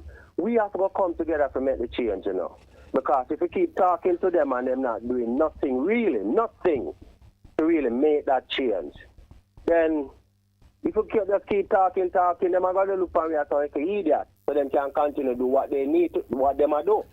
That benefit them. Yeah. It benefit them, All the money them are borrow and all the tax them are collect from the people, it benefit them, not the people.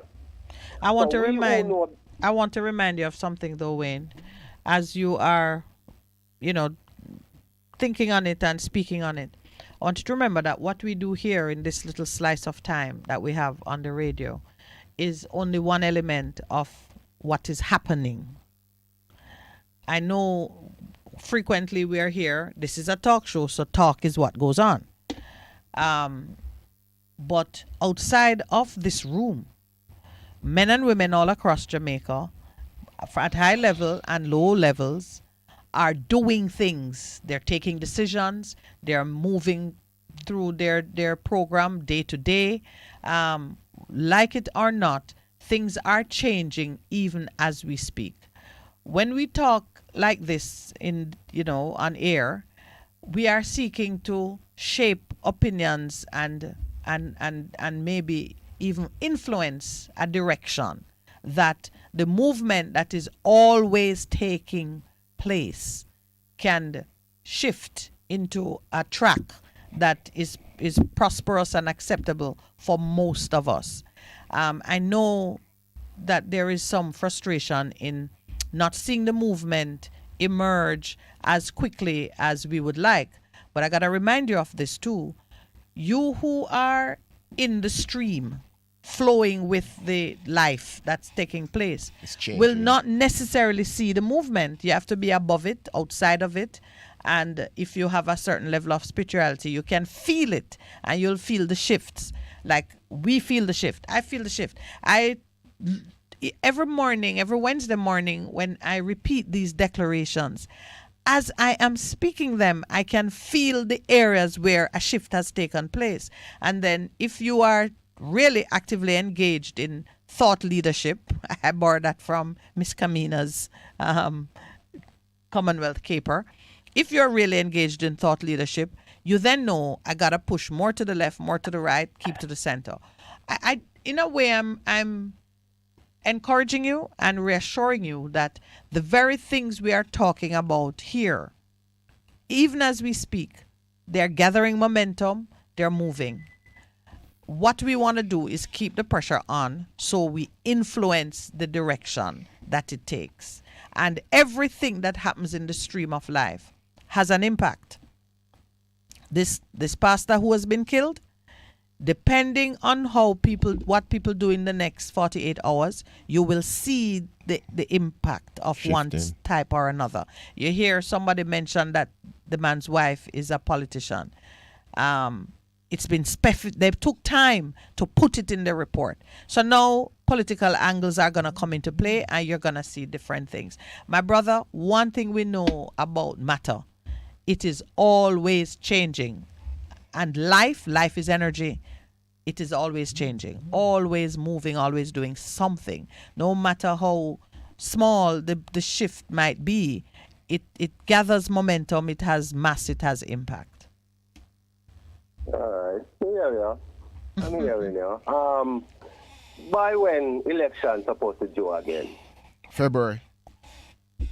February you come? No, not municipal February election, yeah. No, I'm talking about general election, man. Well, you could have a general election in February and you never know what could happen, what could swing. No, but constitutionally due is 5 years 5 from years. the 20th. Was it the 20th or the 21st? Is last year? 20th, From the 21st. So it's 2026. Yeah, but the truth is because remember the government can say I need another mandate and they might call it depending on before. what happens. Yeah. And you see, we're talking about it now. You know, we can shape ideas. If you want it early, you can bring a crisis to the boil. That can bring it early. But do you necessarily want that? Just things to think about. Be encouraged. Be encouraged. Yes, sir. Question here, no, Pastor. Them kill a pastor, right? Yes. I notice you have a lot of pastors of them gun. Them tool. Them gun. Mm-hmm. Yeah, them tool, them gun. All right, them sword. Right? Yes. So, how you look on that pastor as pastor having gun? It's a personal decision you have to take. Personally, I would not. Some people have thought about it and they have it. So it goes back down to... You don't condemn a man who have it or one who don't take it. Yes. Yeah. It's a personal decision. Sure, because gun is just gun still, you know? Yeah. It's the man behind it, how he use it. It's how he uses it, right. Yeah. It's right up there with the conversation yesterday about sell your cloak and buy a sword. Yeah. Obviously, having a weapon of defense is not outside the contemplation of... But automatically still, yes. we are mapped it out. These pastors also know mercy, but sometimes you have got judgment too. That's why I'm having gun. That's true. But I think most of them have it for self-defense. Because other things. Still judgment. Still judgment. Thanks, Ray. All right. Yeah, man. Good morning and welcome. Morning, boss. Pastor. Good morning, sir. We're good. Wonderful. I just encourage you to just call to just remind us that there's a time when them man in there try to force Jesus and come we make you king and say let's offer this man. No time for that. No time for that as yet. Because he knew his purpose and his timing. So and it's very interesting in terms of I would allude that the Judas that we talk about, he was also impatient and the disciples try to force Jesus on. And then in such a disappointment in terms of that he end up that in actually his action end up that Jesus went to be crucified. He was so sad about the whole thing that never got the way that him forced him to raise up his army. Mm-hmm. But then they say them now realize that Jesus' purpose at this point was nothing about his entrance in glory at the end to come and everything will be judged. They perceive that. So it's important about how we look at the whole life and the style of it, and our part we play, and when that time comes... Understand your purpose and your time and season. Yeah, understanding purpose, time, and season in your life. And that's what I tell a lot of people, you know. And Minett speaks to it a lot of times. The whole thing of you have to be in relationship so you understand your time and the season of your life that you're in. I've had to go through that process. Understanding time, season. There's a season and a time in your own life. Some of the time you just have to just sit down and wait. Some of the time it is get up and act. But you have to understand your timing and your season. That is why it is so important that you understand God's will and purpose for your life. Well, what is interesting in all that we tend to summarize in terms of this is that all the experiences that we go through in terms of the event to come, it is preparing us to bring up that higher standard. That's correct. So therefore, those who fall short of patience or forbearance, you name whatever the character of God is, it is to help to bring out that character out of all of us. Yep. That we can continue to be the image and likeness of Him. Amen. So that when the time comes that we need to execute the judgment or the situation, because I can tell you, it's 40 years I've been doing your city work. And I can tell you, it's not that easy wait when you say the system and how people have suffer and we keep them into the same position for many years. But as I say, you have to understand the greater period where the people come together in unity and make a voice, one voice. We're done with this. Jamaica for Jamaican. Time come. Yes, sir. And sister. Thank you very much. Enjoy it. Enjoy yours too. Good morning and welcome. Good morning. Welcome. I just took a quick look to see if I could find the latest poverty indicator report for Jamaica. Not there. No, what I'm seeing is like 2017. Yeah. But that's on the Statin website. But I've put in a request for it. Good morning and welcome. Morning, love and bless. How on? Hey, all is good. African, how you do? You know, my present time, I give thanks for it, you know. Yes, I hear you, my brother. Good to be here, you know. What a plot, them a plot against I and I. There's so many plots, you have to be more specific. Yeah, man, more you play that tune when you as we exit. They won't, but they won't catch eye. Bob Marley here. I know, man, the prophet. You heard that, Lloydie? What a plot, them a plot against I and I, a Bob Marley song. I think that's a lyric from it. I'm not sure it's which song. Which song is it? Just for when when we close the show. All right. So your request is in, sir. Yes, Miss Minett. So, Miss Minett, I'm more good people in our world are more bad people. Aye. I see the good in everybody. Yes. Why have you asked me that? Miss Minett. Yes. I would say we are equal parts of. I think we're in neutral until something pushes us. Miss Minett. Yes. Reverend. Is it right now? The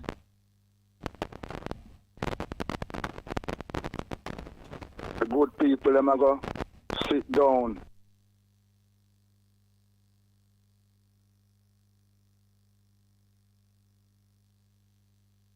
Huh? Well, that was the pastor's experience, and is many of us experience.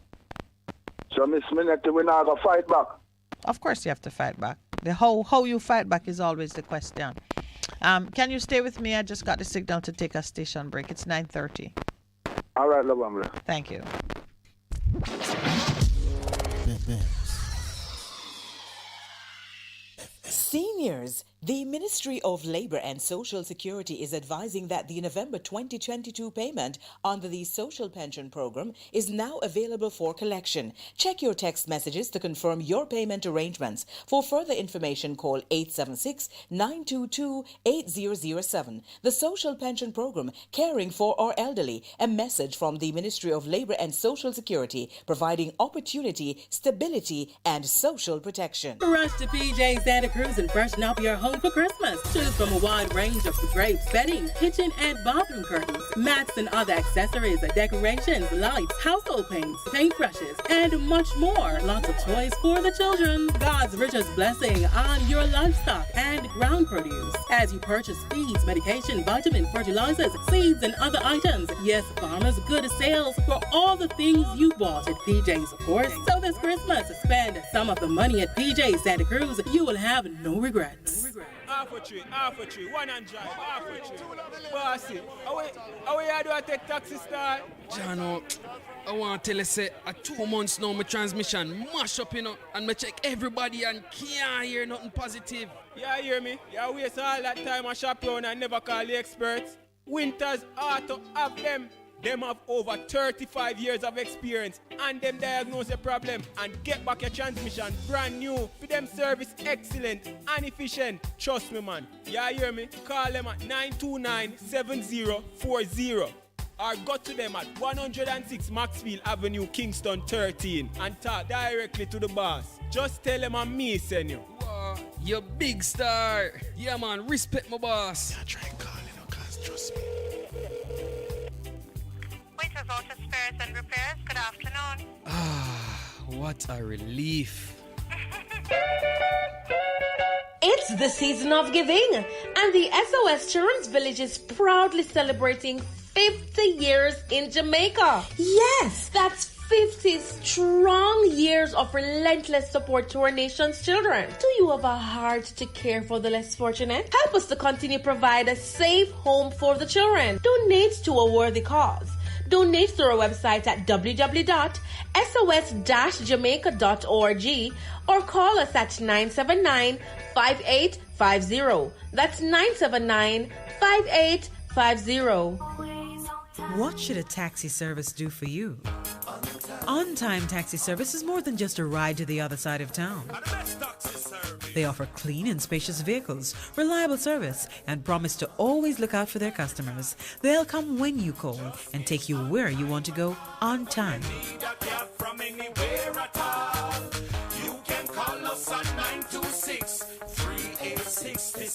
We are something special on the road. The Morning Connection is not your usual talk show. We aim to stimulate discussion and chart new paths to self-empowerment. So please join us, Minett and Percy, on The Morning Connection, Mondays to Thursdays, 6 a.m. to 10 a.m. on Bess100 FM. It's good, it's better, but nothing beats. Bess FM. Good morning and welcome back. Morning again. Thank you, my brother. You're there. Thank you for holding. Yes. So you were saying that the good are facing gunshots when they leave their house. Yes, Miss Minett. And how are they gonna fight back? Yes. Well, Miss you ask, shouldn't they fight back? I say yes. Yes, Miss Minett. The how of it. The how of it is what will set us apart. Will set the good apart from the bad, because do you approach it in the same spirit that it is put to you? First thing we need to do. Yes. Is identify them. Yes, okay. Identify them. So yes. When them meaning who now? The enemy of the people. The enemy. Okay. You remember what David do with Goliath? Yes. But huh? Yes, but you know, sometimes the man who is facing you is not the enemy, you know. Sometimes the man who have the gun in his hand is not the enemy. Why am I to work for the enemy? Well, sometimes he's a victim too. Miss Minett. I just put that in the mix. The enemy. I only put that to you. No, I don't say work. I say he's a victim. Sometimes he's a victim. And I only put it in the mix because I want us to discuss how you fight back. And you say first you got to identify them. And we want to do more than just go for the obvious and think that the person standing in front of you is the true enemy. I know you understand what I mean. Who sent him? Him himself becomes enemy too. So now you're talking about interrogating the man in front of you. So first, once you're going to interrogate him, it means you don't return fire with fire, because if you return fire with fire, you would have closed off the opportunity to discover who sent him. Who's the man behind the man? That's right. That's right, Miss Minett. That's what we need to do. Yeah. We have ourselves as good. The people in Jamaica, we have themselves as good people. Yes, and I believe that. When I think about Jamaicans, I don't think about them as violence producers or yes. my first as good people. Yeah, my first thought is about the good people. Really. Yes. So me I say, when we identify the people we are against us. Yeah. Yeah. We are to fight back. Yes, we are.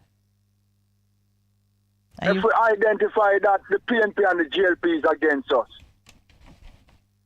we are to demonstrate against them. So now you're at the how? How do we do that? Yeah, we the people, we need to get together and demonstrate against this system, this crown system which can't help us. Them enjoy slaving us, you know. You know them enjoy slaving us? We work to around here 500 days and we don't get no pay, you know. And we don't get no land, you know. And the Chinaman come here one day and him get land already, you know. For him to look over him get land, you know. What form of demonstration do you think would have the most impact? On the person. I was about to ask you that question. What are you thinking? The 14th parish. Stop work for these people. So this the longer you work for them, the more problem we have, you know. We're talking about people are dead. Are we talking about temporary work stoppage like a strike, or withdraw and do your own thing? Withdraw from them. Because they're not interested and no good with we. Okay. A prison me hear them talk about them about bill. Mm-hmm. And how much are we more if we go into the trench? Yeah. And I buy some more land up where you made a rest. The local land, the land up the food up, you know. Mm-hmm. So you have a wide neck, you know. Yeah. And then our look at money where we are work, we have to use to bury our family, you know. Okay. And you know how much burial costs, you know. Significant, yeah. You see me talk about my brethren? Yeah, man, we understand. So what you're... So we can't... Go ahead, finish. We don't supposed to sit down no longer. It's time for action. Of these people, the PNP and the GLP are killed like fly. And you know... Like the pastor they know. Yeah. Him get caught up in the thing. Is that the what word the church you're about hearing? it? Oh, you mean he's died as a victim of crime and violence? Yes, Miss Minett. Okay, I'm making sure what you mean by get caught up about the thing. And you asked, what's the church going to do about it? Yes, Miss Minett. Interesting. I can't say what the church, because the church is a bigger body, but I know what I'm doing on my behalf in terms of speaking against it, and we're reaching out to the church community there and see what it is we can do to help them in terms of dealing with the trauma and the loss, and then the action against crime and violence within our community, because that's where we have to do. I believe you change man mind, change man heart, you get a change. But the thing that you're talking about as we close off this morning, African, is the whole thing of people recognizing that the change begins with us as people in terms of the things that we need to do. And it begins with a change of mind. All right, African, thanks. Bless you. Reverend. Yes, sir. I see the change coming here. All right. Me see too. Me see too. Play the music there. All right, then. All right. That's our last call for the morning. Thank you so much. Yes. All right. The last 2 phone calls, and last 3 maybe I include Wayne's own in it. I think it is a nice foundation for the rest of us to move into the day. Yeah. From Wayne's phone call, I was just shown a vision of all of us in a stream, flowing, moving, not even being able to see what is happening in other parts of the stream because we're moving. And as it moves, the picture changes. Therefore, we're talking about it, but it's really history. We're talking about. Still, the stream has mass, directionality, and impact. So even as we are discussing what we'd like to see and so on, things are shaping and happening. We are seeking to just bring some unity by speaking into the ear of those who are listening as they move and bringing a oneness to how we address certain things. I know that it is blessed. The work is blessed and it is having the impact.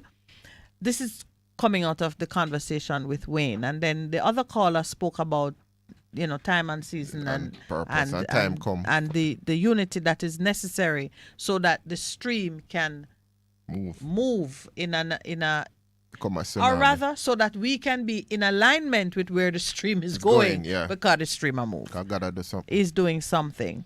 And this last call, I always appreciate the conversations with African because it is true that a man, you drive him, not even did I drive out in a reverse. So he wasn't even facing the attack. He reversed into an attack and succumbed. When you say when he asked what is the church to do, I know you were a little more conservative in your response than I would myself be.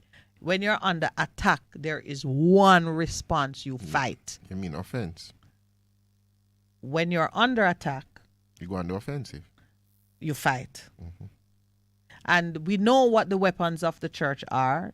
Those are clear. We use our weapons. And we're going to draw a sword. Rusty would like that one. You have to. No, but you have to because the weapons, what you need to do, go against the strongholds. But it will also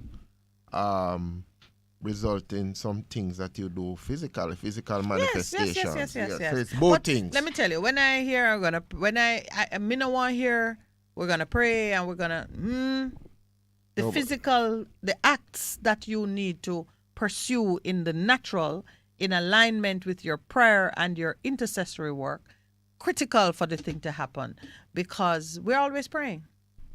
Always praying. But if you want that shift, you have to shift the type of prayers that you do in terms of that. But what I'm saying, he asked me the question, and I can't just respond like that.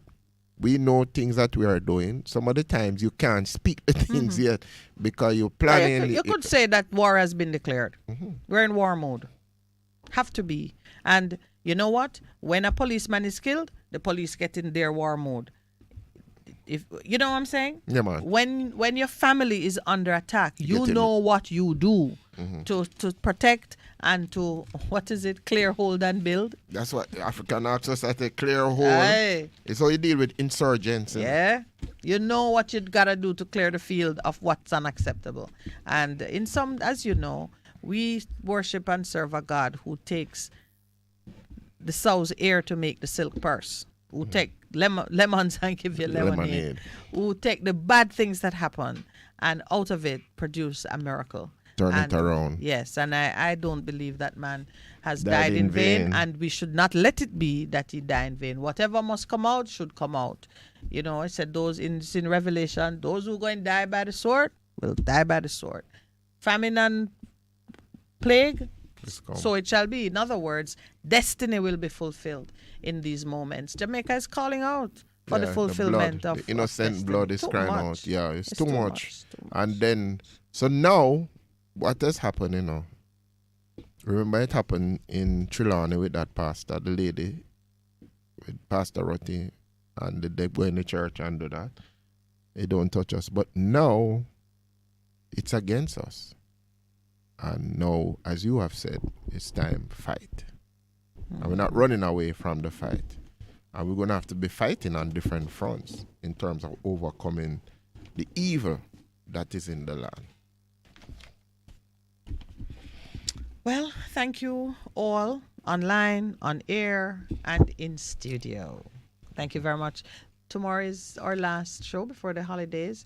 I've been plaguing the producer with every type of question on what we should do, how we should do it. I'm going to eat food tomorrow.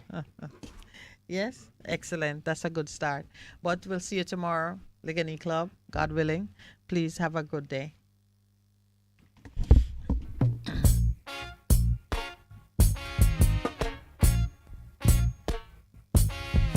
Until the philosophy which old one race superior and another inferior is finally and permanently discredited and abandoned. Everywhere is war. It's a war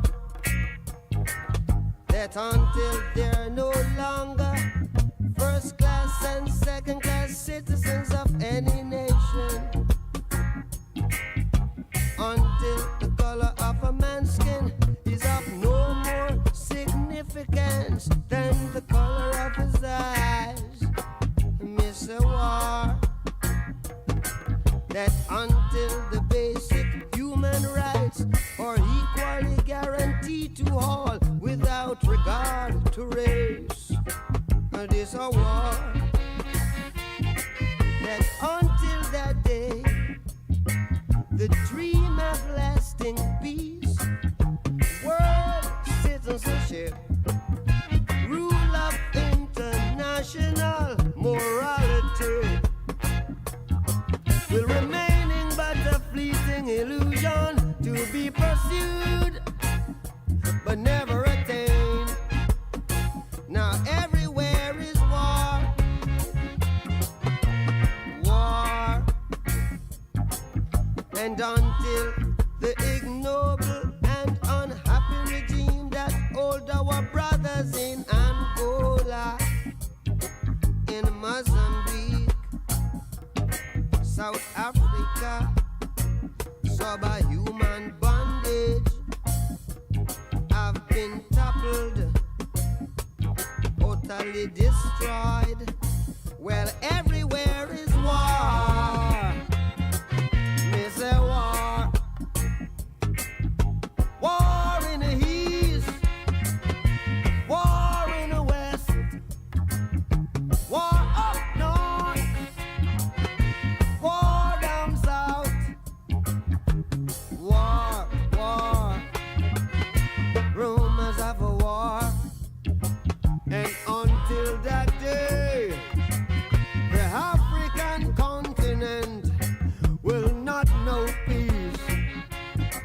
We Africans will fight, we find it necessary, and we know we shall win, as we are confident in the victory of good over evil. Good over evil, yeah. Good over evil.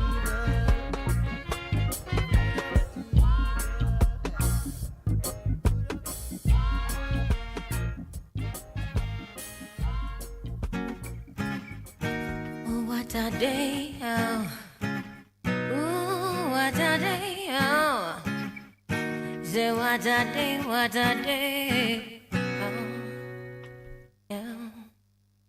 I'm tired of the hunger I see on people's faces, tired of the animosity between the races, tired of corruption in high and low places, and bricks with money but no social graces, tired of being judged for the style in my hair, and the music that I listen and the clothes that I wear.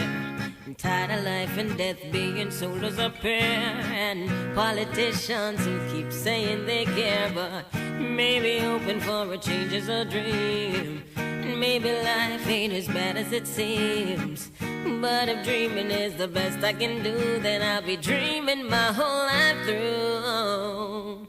Oh, what a day when war becomes a thing of the past, and peace we will have it at last, and life is finally worth its cost. And whoa, whoa, whoa, what a day when men finally live what they teach, and love ain't just a concept we preach, and blood no longer runs in the streets.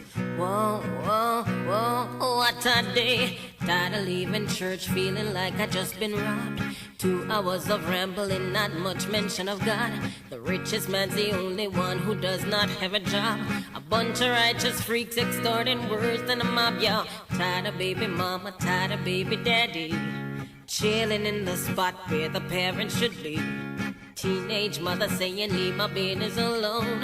In 20 years a kid could